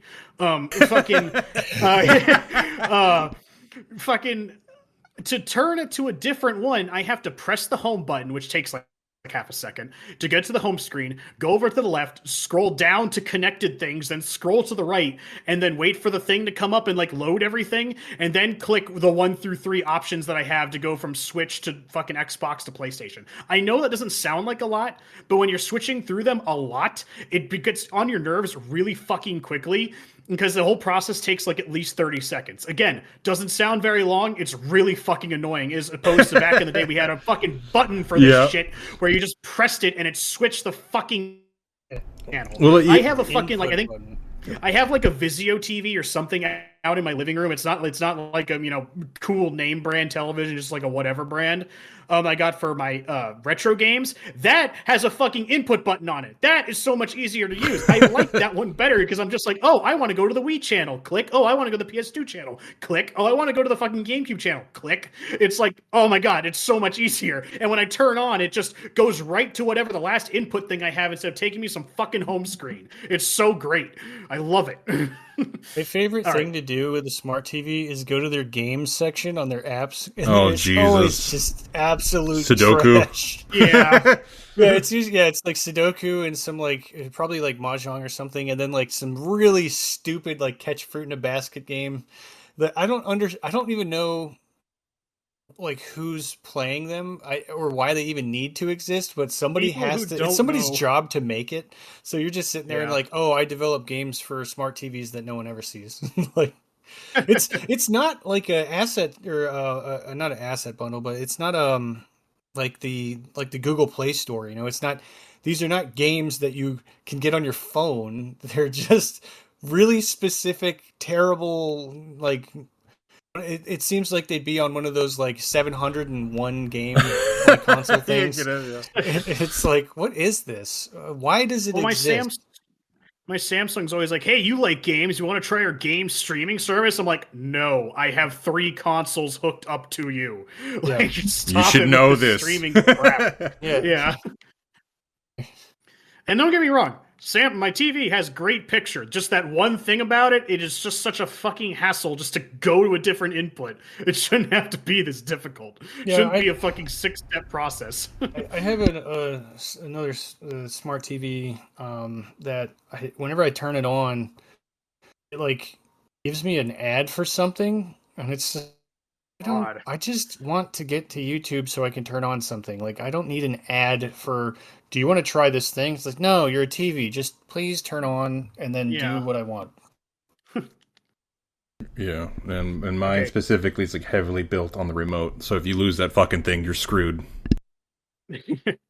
Oh yeah, that's the other thing. Fucking TVs nowadays don't have any buttons on them. Or if it has a button, it's like one power button, and in order for it to do anything, you have to like learn like the 6 different ways to like press that one button. Press and hold. Press and hold. Press double tap it, triple tap it, like spin it on like the 4th of July under a full moon. Yeah, it's like so many different fucking things you gotta do. It's like, god fucking damn it. I remember I had a small TV like that I had when I rented a place. And my friend came over and we were trying to get it to work. I didn't have the remote for it, and so I had to sit there and I just had to like perform fucking voodoo on this television trying to figure out how the buttons work. I figured it out. I was so proud of myself. I was like, I did it. I figured it out. I cracked the Da Vinci Code to how to figure out to get it to fucking TV 1. Those TVs in the end card on our YouTube videos that I used to game on, like me and Jordan would play on those things for years. And Oh, yeah. they're very straightforward. Just turn it to channel 3. Before we got it to HDMI, my little tiny television with its analog ports had a fucking VHS built into that motherfucker. I held on to that television for so long. I held it onto it for so long until I had to switch to HDMI. Is how long I had that television. Dude, those standard TVs were fucking bulletproof, man. I remember I threw one out. I was like getting rid of it because it broke. It was a really old one. I tried to throw it. And this is like just testing it, and just so happened I just got stupid with it and tried to chuck like a giant heavy 30-pound weight at it. Bounced right off, didn't even fucking scratch the glass. I was like, holy shit, this thing was made for war. Like, it's just those ready TVs to go. Are so durable that if you throw it, it'll break the plastic frame around the TV before the TV fucking breaks. Yeah, back in the day where, when you're moving a television, you're not worried about breaking the TV. You're worrying about breaking your arm when you drop it the wrong way. Your back goes out. I had my TV set up on my dresser, and you could just see the middle of it like bowing under the weight. I was just getting I pissed. can't open that drawer anymore. Well, that was the only thing with fucking Corey was every time I was at his house, be like, okay, we're rearranging. I'm like, God. Yeah, I moved my room around fucking often. Big ass TVs. Fuck. You gotta move the little like paperweight TVs that we got. I had a small flat screen TV that had a DVD player built into it, and I thought that was the coolest shit. What happened? Did you die? No, I didn't die. Oh, okay. Yeah, it was fucking, I don't know, just old televisions were so much better. It was simple. Yeah, didn't require... much less of a pain in the ass to use. Yeah. Yeah, now you don't even need to look at them when you buy them. You're just like, yeah, that'll work, I guess. Like, we used to have to, like, look at the stats. Yeah. Yeah. That's annoying when you're going to pick out a television, right? Because all of those, like, those segments that they use to advertise them are, like, specifically made to make them look really good. So you can't trust them. So you're just like, I hope this looks good when I put the thing that I want to see on here, Yeah, they're like, it's like a hyper zoom in of, like, pouring olive oil over colorful M&Ms. And you're just like, look at this. M&Ms. Yeah. That's when I look at me like, wait a minute, what did I just watch? Like, look at this. The liquid quality is so crisp. Everything is so clean. It's like, yeah, but he's like ruining those M&Ms. Yeah, he's putting olive oil over M&Ms. What the fuck am I watching? You want to grab some M&Ms? Yeah, where's your candy section? I think that's a lot cheaper than what I came here for. Back in the day, it'd be one of those commercials like girl in bikini pouring the oil over M&Ms. Like, what is this ad even for? What is this selling me? Yeah. A good TV. A good TV, yeah. I don't know. Well, that's what we've been up to. Yeah. I was going to ask, how did we get here? I forget. we were bitching about plugging in. Yeah. The damn PlayStation Pro ruined us. Yeah. I don't know. I just can't see them justifying the price tag unless the conspiracy tinfoil hat theory is that the console isn't actually worth that much and they're only charging that much because of Concord's failure, so they're trying to milk it. Yeah, they recoup losses. Yeah. Yeah. Well, like my PS5 isn't even like doing anything weird, thank God, but like I knew when the PS4 Pro was coming out, it's like, oh, God of War is making my PS4 sound like a jet engine, but I haven't had any issues with the PS5, so it's like, did it need a Pro? Like, I don't know. This does seem like a cash grab, honestly. I don't know. Like, people will buy it. I don't think it'll move as many units as they think it will, but well, it's just sad because I mean, I was on the PlayStation train for quite some time. I mean, since the beginning, and now that you're starting to see the kind of like the dark side of them, to where it's like it slowly feels like I'm losing interest, which I used to just be crazy. Like you would throw out any PlayStation thing. Luckily, I wasn't stupid enough to buy that one Wi-Fi mobile bullshit thing, whatever that controller thing that they did. US Glass or whatever. Yeah, whatever the fuck. Oh, yeah, they're dumbass. Like, do you want to play the PlayStation 5 that's in your house but in a different room? Yeah, it's like, what? No, ridiculous. For a lot of money? Yeah. You have the Switch at come home. with headphones? Yeah, it doesn't have headphones. It's $250, and if you want earbuds or whatever, you have to pay like an extra $180 or some shit. I don't know. It just that was also like, it's neat, but I feel like they're looking at the PlayStation like an Apple product, so they're like, here's a bunch of weird spin-off crap that you don't need. But it's fun to have. Like the VR thing, that's cool, right? Because that's like its own like way to game, I guess. But having this weird blade Razer phone screen thing that I can sit in a different room than my PlayStation 5 and still play it. It's like, I mean, I don't know why I would need that. It's literally just because it's like, hey, you know the Switch? It's like we kind of got that sort of. Yeah. God. And kudos to them, I guess, because PlayStation's Astro Boy game or whatever it's called, the little robot guy, apparently is really good. I've seen videos of it, and like to see a platformer, like a 3D platformer, come out and like, to such success is kind of nice. It's a bit refreshing to see that game just doing so well. Well, it was just annoying to see that Meta and all them it already came out with the Quest and it's doing very well and it's wireless, right? I don't have to worry about all these damn cords tripping over shit. Yeah, that's because the big one. that was the one thing that I was dealing with. Even though I had the Oculus Rift when that came out, that was fucking. It was wire hell, just trying to figure out ways to put up things to where you wouldn't be tripping over shit. And now that's all gone. Yet it felt like PlayStation with the VR2 seems like it just didn't forget about that at all. Like it wasn't a big deal.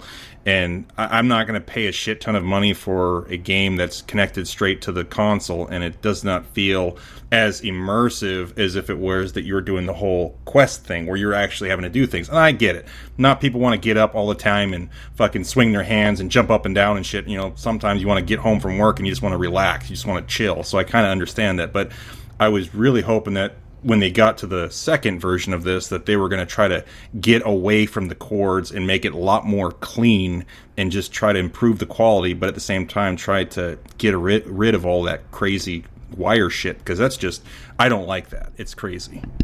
Let's be fair. Yeah. Okay, let's be fair here. The MetaQuest thing doesn't have nearly as readily accessible VR pornography as the Steam one does, okay?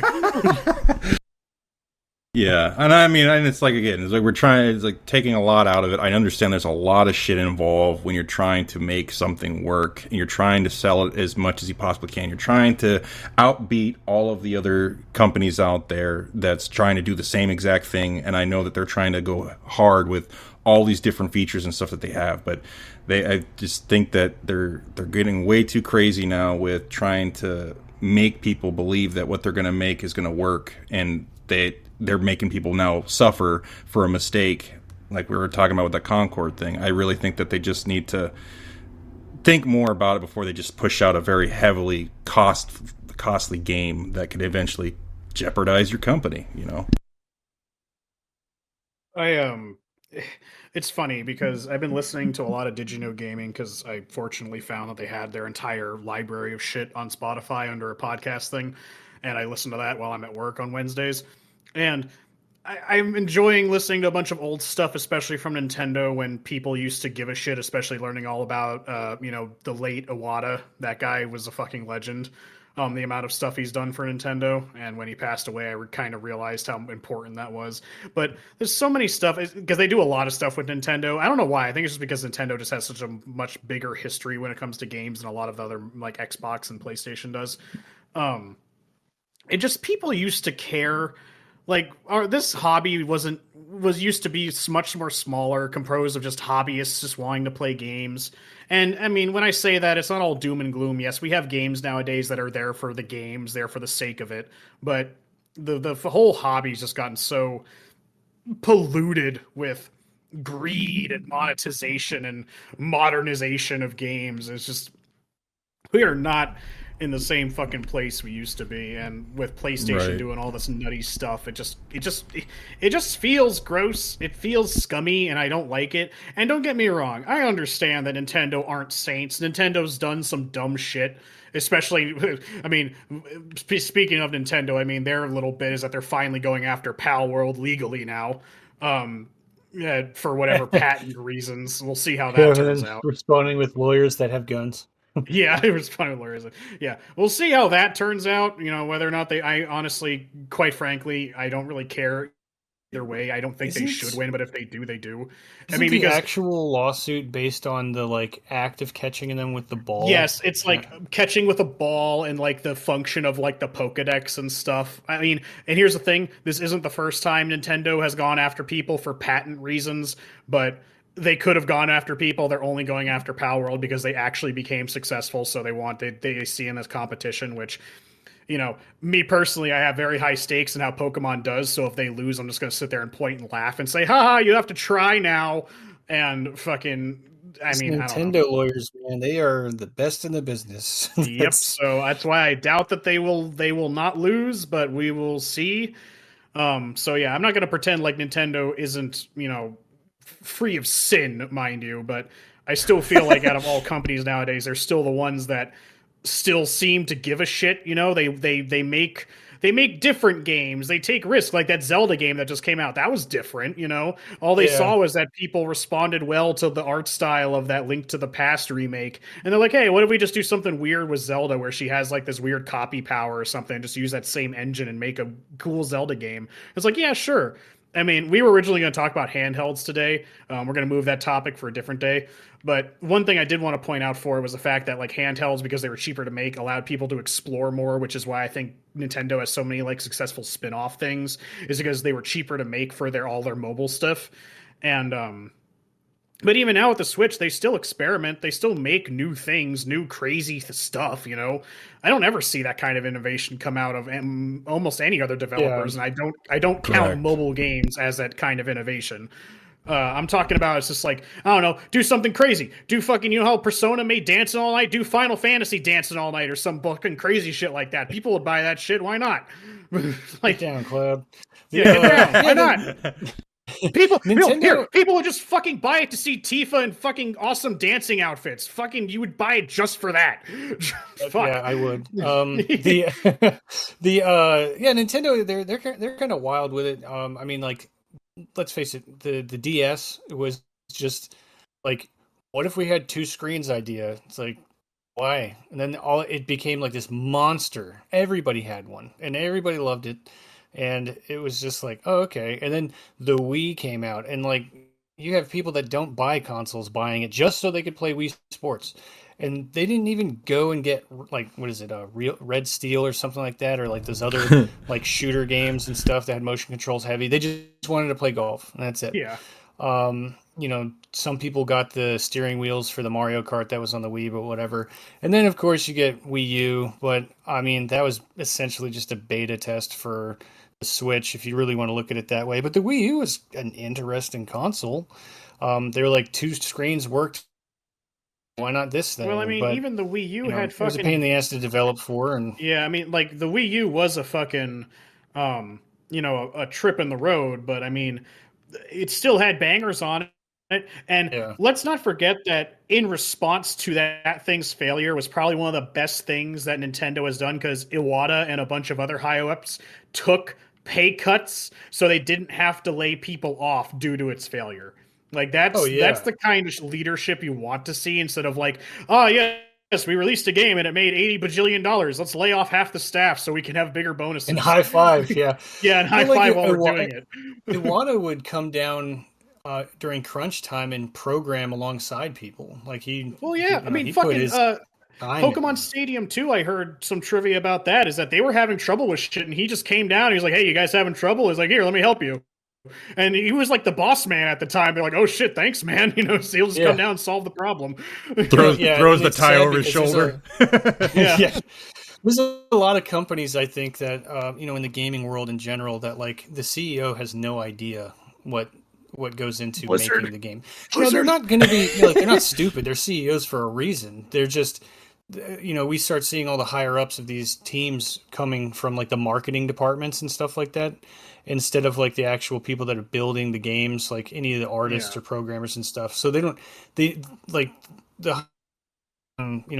I'm sure, is he knows what they're making, but if you asked him to go make one, he wouldn't be able to do it. Well, it's like he knows what they're making, but he doesn't know what they're making. You know what you're Yeah. saying? Like, because all They they're have saying that- is like, because he's just like, oh, Apex made how much money last year? Yeah, keep doing that. Add more stuff to the Yeah. shop or something. You know? Well, those are the people that are in those boardroom meetings, right? Where they're sitting there like, yeah, what if we added this to the game? And it's like, do you understand how much that actually means of workload? Yeah. You can't just do that because you saying it works. It just, if somebody were like, yeah, let's add like a Pokemon monster catching mechanic to our game, it'd be like, what? Exactly. Well, I mean, that's part of the reason Anthem died, because the higher ups were they took flying in and out of that game several times during development, which, when you think about Anthem, changes how the entire game works. So they kept having to like come back to it from the ground up, whether or not you had flying in the game. Failure. Like, I've seen some games fail, and I'm just like, that's funny, Concord. But Anthem, I was just kind of like, man, like I was looking forward to this. I put 40 hours into that game before I finally just gave up on it and like traded it in because of the glitches and stuff. But like, I was like, this is it. This is the Iron Man simulator game we've all been waiting for. And then it just womp, and we're like, oh, well, that sucks. So I planned my whole weekend around playing it, and I like I felt like like when a game comes out, like back in the day, like Halo or something, you're like, oh man, this is going to be a lit weekend. Everybody's coming over.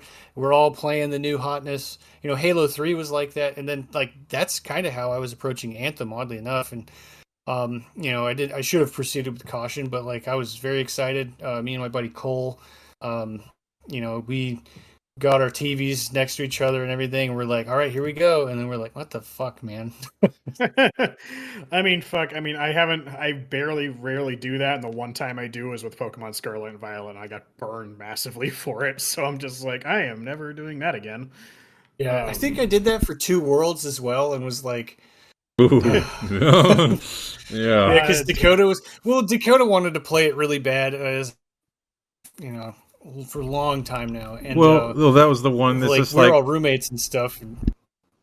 Yeah, well, I was just saying is that this was also that time too where if we knew that the game was multiplayer, we were going to invest in it. We were going to buy the game, and unfortunately, even if it was a shit show, we would still try to make the best of it because obviously we put some money into it. But again, you're playing with a bunch of people. You have a fun time, even if the game is complete shit. You end up laughing about it, right? Making funny things. And I know Two Worlds had a shitload of funny parts. Yeah. 2 Worlds we played. We played. This wasn't a bad game, but Kingdom Under Fire: Circle of Doom, which is like that was dope. Long title. That was dope though. That game was pretty cool. We played 2 Human. Like everybody in the apartment was playing 2 Human. And I mean, times when I bought a game that turned out to be poopy, but I got a lot of like enjoyment out of it because I was playing it with a bunch of friends. Especially day one was Fallout 76. That game was a fucking festival of nonsensical glitches. The game ran on fucking spit and bubblegum. Like, it's how well that game was holding together. But when you have like 5 other dudes going around just laughing at the entire thing, I had a great time with Fallout 76, but not because of the game, because of how bad it was. Everyone in my apartment too, we all played MAG.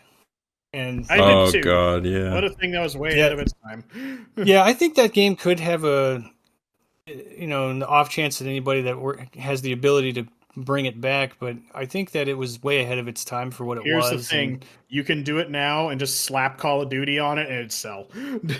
You can make it a free to play and put it out there as like some crazy battle royale, but like the idea behind it was crazy, like 120 on 120. Warhawk was really fun. That was another one that was like, I probably played it like every weekend, I think. Like even when you came over, we played a lot. We were actually playing with people from work. We were playing. Yeah, it was fun. Yeah, and it wasn't like the greatest game, but we would laugh and like had some funny moments in that game plenty of times. But wasn't really the greatest.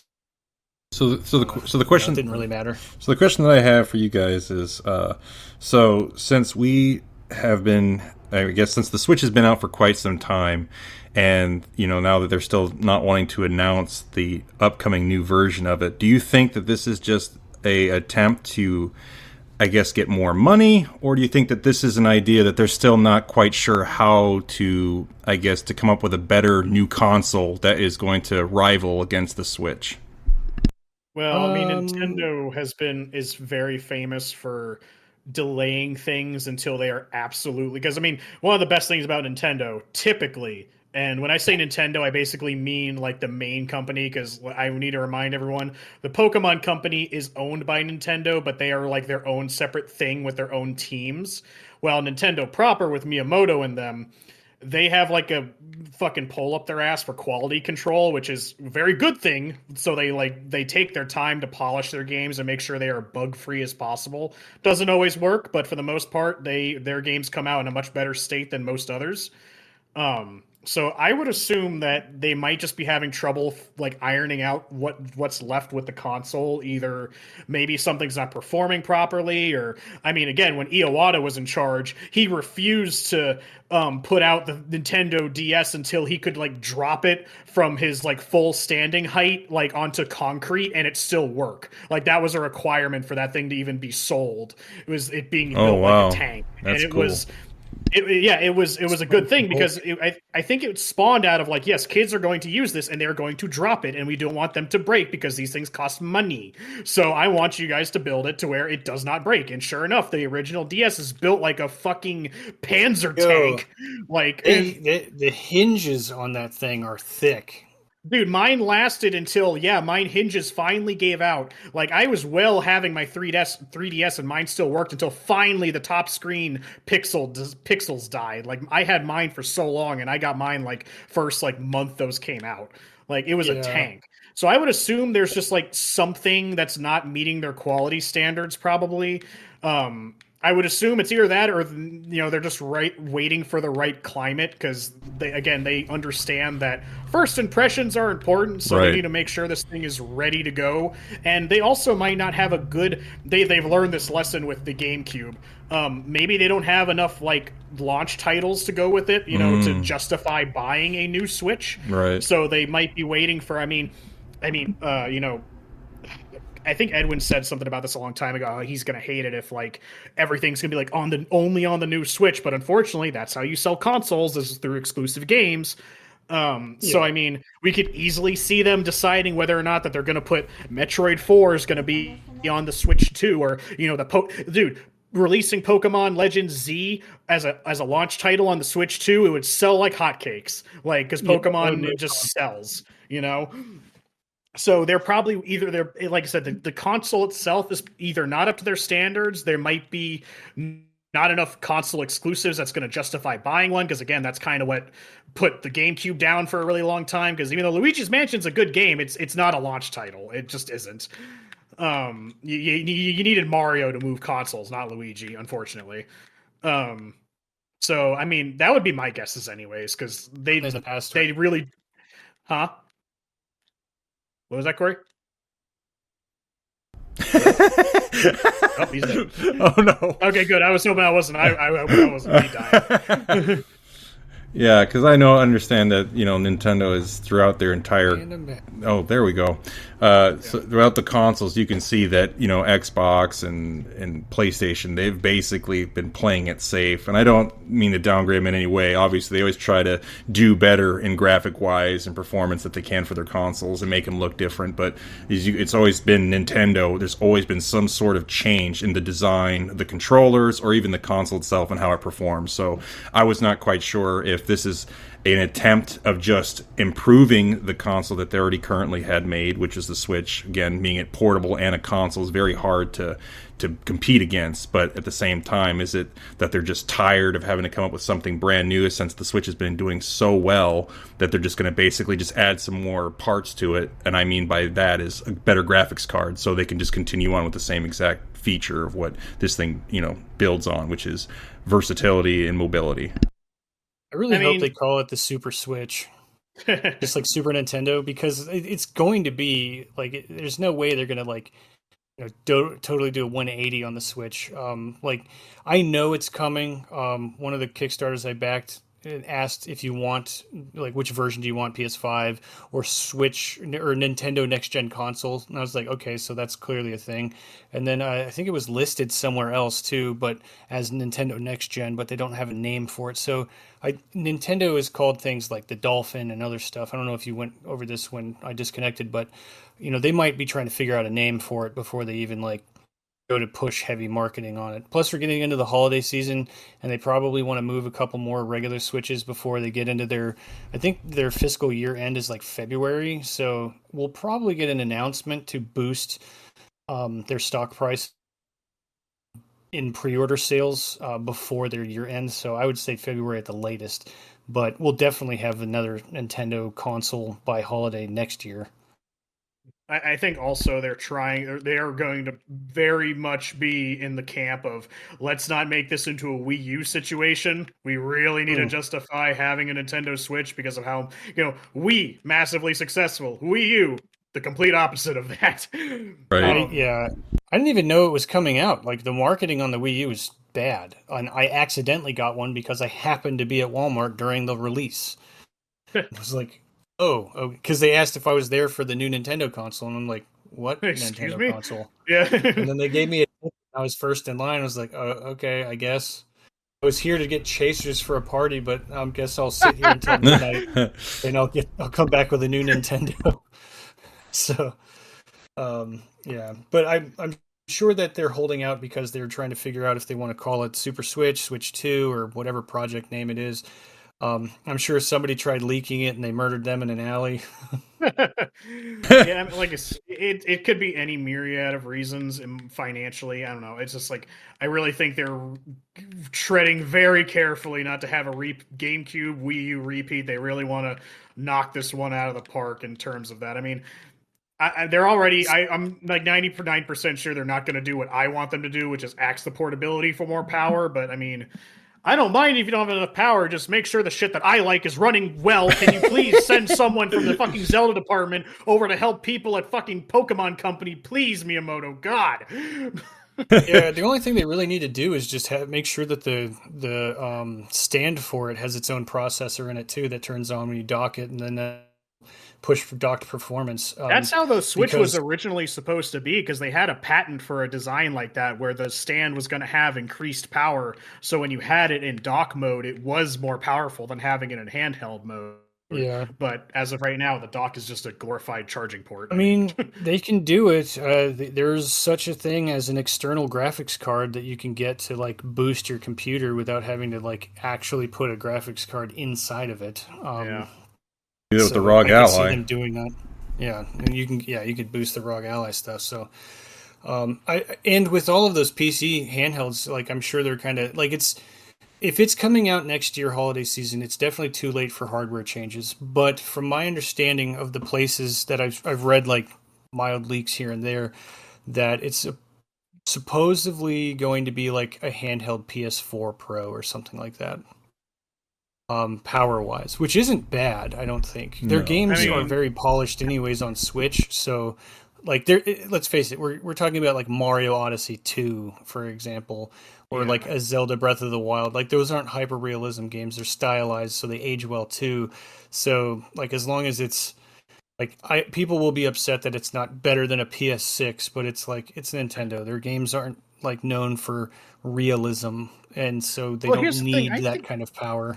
I think some of the best fucking games, like some of the best first party, because like you said, Nintendo knows their hardware really well and how to optimize it. Because I mean, fucking Smash Brothers Ultimate is one of the prettiest games I know, and that runs on a Switch great. I don't know. And again, Breath of the, I mean, just style. I mean, maybe it's just because I prefer stylized graphics. I don't give two shits about realism. In fact, I prefer stylized graphics because it's just, I don't know, more interesting to look at. I don't know. I see real life every day. You're never going to imitate real life. Stop trying. Right. And the fact that it's like colorful and all designs, like it ages, like it'll never age basically because it's like a cartoon. That's and it doesn't require a lot of power. The best example I always come back to with that is fucking Wind Waker on the GameCube. Still looks fucking fantastic. Yep. Yeah, it looks even the HD on the Wii U looks even better. I'm not going to lie because HD makes everything look better, but I mean the original still holds up really well because it's just the cell shaded, really nice style. I think the nice part will be like because of the stylized nature of Nintendo games in general. I think like the console itself just needs to be powerful enough to run games like Visions of Mana, because like Visions of Mana is a stylized game too, but there's a lot of, or Tales of Arise, for example, that's another like PS5 game that's I'm gonna be honest with you, I think at the end of the I mean, I think at the end of the day, after playing Visions of Mana, I don't see why it's not on the Switch. I think it could probably run on the Switch. It is not that like graphically. I mean, it's pretty, don't get me wrong, but I mean, the areas are really small, everything's not super high poly and shit. Like there's not a lot to load. I really don't see why it's not on the Switch. I feel like it could run on there fairly well enough with a little bit of optimization. Yeah, because it's got that kind of like that Monster Hunter deal where it's like the mini levels within each other. Monster Hunter's on the Switch, right? Well, yeah, you can put Monster Hunter Rise is on the Switch, but I mean, I've played Rise and World, and I won't lie, World is a much bigger game than Rise is. Rise is a downgrade in some aspects, so they did have to nerf some stuff. Like the maps on Rise are not as big as they are in World, but it still runs really well. It wasn't that much of a downgrade, so I think the only reason Visions of Mana isn't on Switch is some like licensing reasons or something. I don't really see how it couldn't run on there. Yeah, it could be the case, and it's unfortunate that studio is no longer like open anymore either. It's like I know that the game was received well by everybody that's played it so far, and then it's just like they didn't even get to. I don't even think they saw the release. I think the game came out and they were already closing, and it's like, oh, that's so fucked. But that has nothing to do with like the money side of it. I think it was the company that owns them decided they didn't want to own them anymore and just shut it down. So it's like, Jesus, well, fuck. Yeah, but what is it? I mean, I played Bayonetta 2 and 3 on Switch and played fine. I mean, that's also a game that's not necessarily realistic, but basically the Platinum games, what is it? Astral Chain, like, it kind of has some little bit of jank to it, but I feel like that's anti-aliasing or what's the other one? Ambient occlusion, kind of. Those two settings seem to just be really grumpy on Switch for some reason, but overall the game is pretty cool looking. I mean, we're not in the PS2 GameCube era anymore where that was like the big thing was 3D realistic graphics. I mean, that was a selling point in the past, but I just feel like most gamers have moved past that, especially with, the rise of indie games and them being typically way lesser quality. So people just don't put as much stock into graphics as they used to. So I don't need, like I said, I would rather, I bitched about it before, and now I'm kind of on the other side of the fence. I was like, yeah, if the Switch was better, Scarlet and Violet would run really great. It's like, no, it's an optimization issue. They just need to learn their own fucking hardware and learn how to code for it. So you look at Tears of the Kingdom, and then you look at Scarlet and Violet, and you're just like, come on, guys. Yeah, Tears of the Kingdoms, I mean, especially after I saw, assuming at this point, Metroid 4, Prime 4 is going to be on the original Switch, assuming, like, let's just take that as truth right now.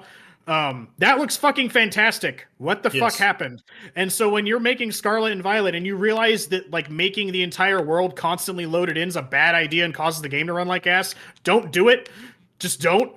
Just do what you did for Arceus where it runs so much better. Like, I don't know why they don't just do zones.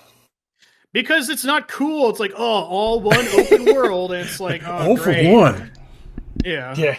I play Pokemon when you could play Pokemon that has its hat on backwards. Yeah, it's like one seamless, empty, shitty, low frame rate world for you to go around in, gamers. Doesn't that sound great? It's like, no, I'd rather fucking die. It's like, sounds like the genie in Aladdin complained. Did you wake me up? Did you rub my lamp? I don't think so. Did you drop my frame rate? Because, like I said, I went back to RC. I mean, I've come to it happens every time when I was playing like fucking Scarlet and Violet. And I went back to Arceus to try and finish the Pokedex. I was just like, oh my god, you wouldn't even if I told you this game came out before this one, you wouldn't fucking believe me. You would believe Arceus was the latest one. There was no fucking way you would believe me if I said Scarlet and Violet was the latest in the series. I mean, shit, you would think Sword and Shield came out after Scarlet and Violet. Exactly. It's fucking nutty. I hate it. I don't know why or how I keep coming back to this every fucking podcast episode. Yeah, I was going to say, every episode I think we bitch about Scarlet and Violet at least once. I have to bring it up because it's the biggest fucking vice with me. I hate it. We got to hit our quota. Yeah. Hey, Nintendo, I still love you. Pokemon Company, send me stuff. Yeah.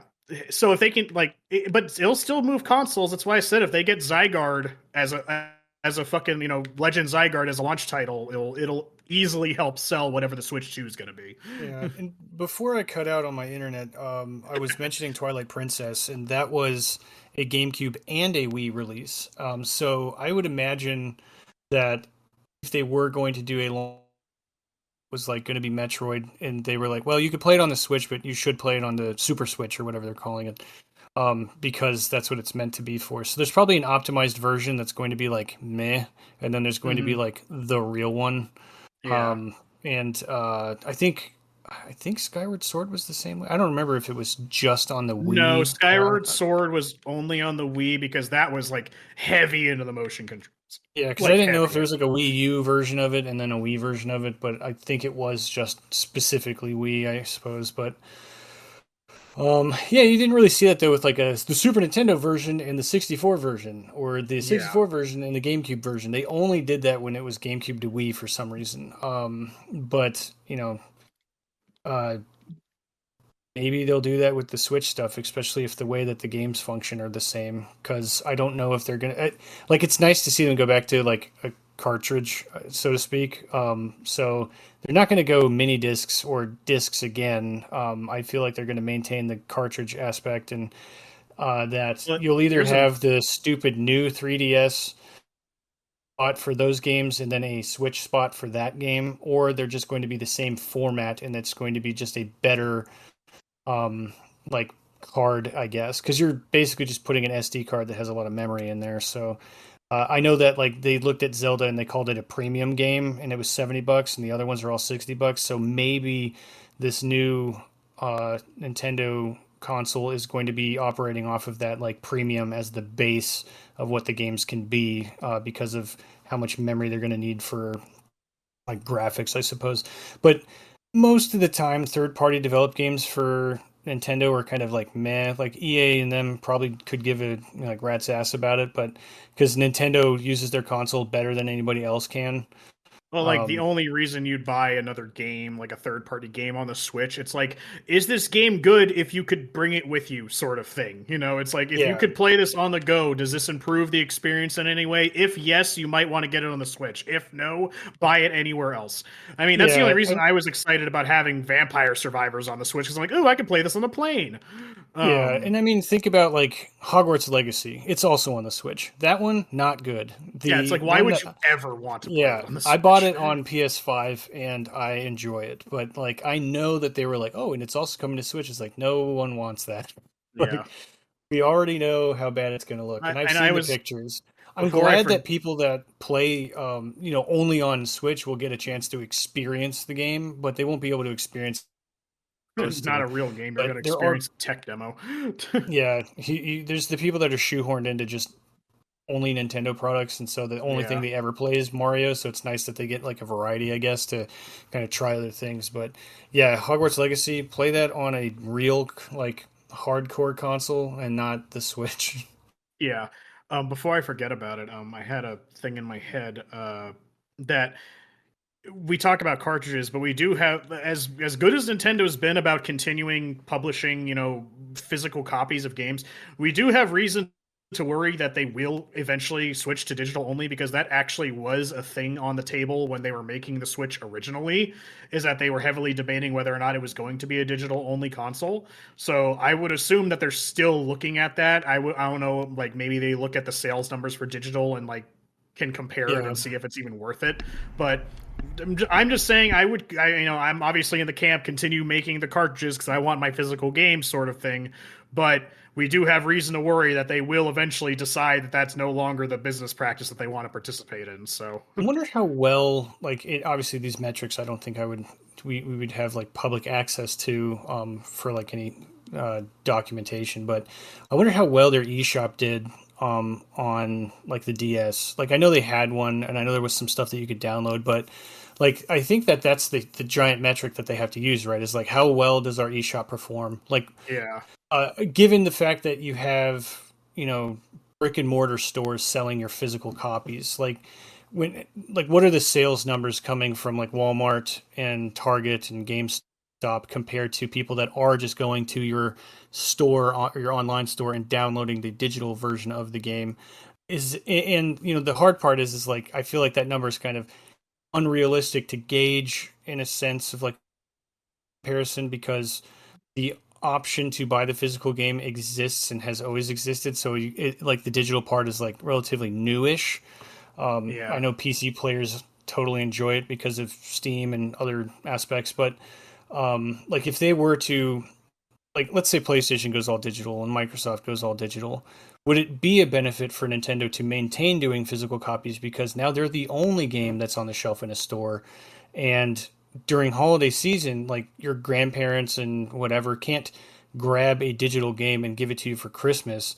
So like it would be a benefit to have it, unless of course they're going to still have plastic cases with a cover, and inside that is the download code for the game, because then that's what you're going to get for Christmas is a 12-digit number in a box, and that's you add it in so there. Gross to think about. I think the real question is that are we the minority? Like, which I as much as it pains me to say it, I think we are the minority. It's like, most people don't give a fuck and will just buy a game digitally.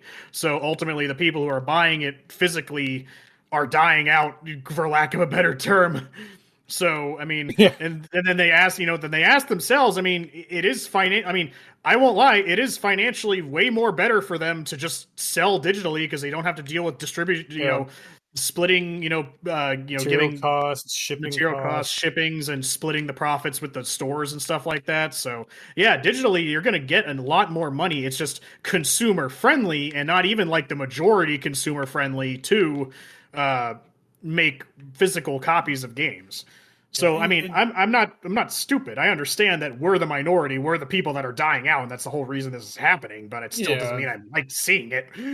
And I would say like tablets and phones, kind of also are like aiding in this because they're seeing that people are just downloading stuff onto this device that they carry in their pocket, and it's no clutter, because I mean, I would imagine like, the more common thing is the living situation that people have where they're like in apartments and stuff, more like, more so than like people buying houses and things. So they don't have all the room to have like a big physical collection. That's kind of like I feel like it's just like a millennial thing, I suppose. And above, of course, to just have like a giant collection to display, where other people are going to start being like more minimalist because they don't want a bookshelf that has 1,000 games on it.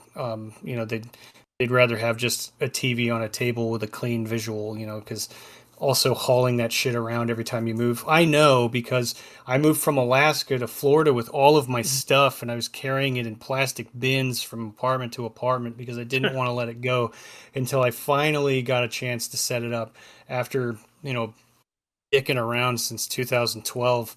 And it's like, it can breathe and see the light of day again. Now I don't have to root around in bins trying to find something to play. I can just have it out, and that's kind of a nice sigh of relief. But I mean, I get it. I mean, I tell you, I live in a town in the middle of fucking nowhere, and the only place I can buy games here is at Walmart, and Walmart only has the really big releases. So in order for me to get physical copies, I had to drive an hour out of my way to get to the nearest GameStop or whatever store have you. And so for a while there, I was all in the digital stuff. I bought digital stuff for a long time. And it was only after I visited Corey's house again and seeing all of his nice fucking games set up, I'm like, man, I want that. And I was like, so now I go out of my way to get physical copies of stuff, either ordering from Amazon or making a day out of it to go to the store. Or luckily, if I am lucky enough, they just sell it at Walmart. But the thing is, I can't deny the fucking the convenience of just turning on your Xbox, whatever have you, and be like, click, download, done. I don't even have to move. Like it's all good. Yeah. It's there. Just totally wallying it. Just sitting in one place, consuming. I mean, is what it is. I mean, think of. I mean, it's so vastly different, right? Because it's just like in one instance, I have to get in my car, spend the gas money to drive like an hour or hour and a half to get wherever I'm going, get there, buy the thing, drive all the way back, have to factor in gas costs for all that. Then I can get back and play the game, and I still probably have to download a day one patch that's going to take like 30 minutes. $70 game actually $87. Yeah, and then I have to pay tax on, or well, I mean, most people have to pay tax. Fucking Florida, you have to pay tax for a while, but whatever. Anyways, fucking. What was the point I was making? Oh yeah, or you can just go click, done. Don't have to move, don't have to factor in time, money, energy, whatever. But fuck it. I wonder how like the digital only aspect is going to affect collector's editions. Like I don't really know. Remember, if people are making a buttload on that, but they did it with Dead Space. Like the the remake of Dead Space had a collector's edition, but there was no disc. It was just a fucking code in a box, but it came with all this weird other shit like a fucking statue and whatnot. That's weird. Like I don't know, because like to me, I feel like the game needs to be in it for it to be a collector's edition. Otherwise, you're just Right? buying a toy. You know, it's like, oh, I got a statue. That's cool. Like you could sell the statue. That's fine. Please stop doing your website exclusive collector's editions though, because man, I missed out on the one Xenoblade game. Or I think it's the newest one. I didn't get the collector's edition of that. I have the collector's edition of all of them except for that one. I had it in my cart and it ran out when I was putting my information in. I was just like, damn it! You know, the website was crashing. You know, Sony did the same thing, or Square did the same thing. I think with one of the Final Fantasies, they had a special one, and it's like you could only there though. So it was like, damn it! Why can't you just have it for sale at like? Well, I want to pre-order it. Is the thing? It's like I don't pre-order too many games, but like if it's something cool like that, like I will pre-order. But they're like, oh, it's a website exclusive, and it's like, well, great, all the scalpers are gonna get it, and I'm totally boned. So okay. Yeah, I mean, I would rather. I mean, I'd rather them like sell it as a company, like by order, than not have a physical copy at all, because that was the only way you got. I think Space Marine had like a limited physical release that to buy the collector's edition you had to order it right from their website. Same thing with Baldur's Gate 3. Baldur's Gate 3 was entirely digital. The only you had to buy directly from Larian's website in order to get a physical copy of the game. Otherwise, you had to buy it digitally. And I'd rather have to do that than not have it at all. Yes, I agree with you. I'd rather it just be in the store like normal. But if this is the future we're in, that we have to rely on either the company that makes the game to release a physical edition themselves, or we have to rely on storefronts like Limited Run or stuff like that that like are smaller companies that'll produce like a limited number of physical copies for the people who want them. You know? Yeah. Yeah. It's just it's sad seeing all the physical media go. It's just not as satisfying either. You don't have you can have a huge collection, but it's all in your Xbox or whatever. When you just want to see like your wall of cases and stuff, you just look at them. You look at all those games. It's the dragon horde is what it really is. You know, you're just like, look at all my stuff. Look at all my stuff. Yeah, I mean, it started with movies, and it's coming for our stuff now. Because I mean, Jordan's dad had the wall of DVDs and the wall of VHS and the wall of Blu-rays, but now it's like the wall of DVDs of streaming services. Still wall of DVDs that's still there, but yeah, I see your point. I was like, yeah, it was like the reason. It was actually a lot of good feelings that you had, and obviously it's not great feelings in the sense as there was reason to go and do pre-orders because there was so much cool shit that you were going to be getting when you had basically did all the blood, sweat, and tears, if you will, waiting outside in the frickin' harsh cold in Alaska trying to get a pre-order for something because there was going to be something that was going to come with it that was just going to be way better than if you were just to buy a regular copy. Like there was reasons for pre-orders. Now it doesn't really even exist because you just be getting, do a pre-order and you get a digital music soundtrack and you're like, what the fuck are you talking about? No, give me an actual soundtrack. Like, that would be cool. Give me like a CD. Nowadays it's like used to be so cool. They used to be at least a little decent, right? Because like nowadays it's just like really dumb shit. Like I don't know, here's some weapon that you're going to replace within the first 20 minutes of gameplay or something like that. Or like they do it sometimes with potions. Yeah, like it's a dumb shit with like Pokemon. It's like pre-order now and get like 50 Pokeballs. I'm just like that thing that I can get like hundreds of within like 30 minutes of game. Yeah. Okay. The thing you find everywhere. Okay. Yeah. I mean, they kind of did with Visions of Mana. I mean, one of the pre-order bonuses was getting like a couple like fucking XP and what was it, Lucre cookies and drink things, whatever they were. You can get them in the game, but I mean, it was still a pre-order bonus. I like the merch, like the first come first serve merch stuff that you get on launch time. Like I have a Final Fantasy VII hat because like I got to GameStop before everybody else, and but there was also, it depends on the storefront, I think, but some of them were doing like T-shirts, which I would have much rather had a T-shirt.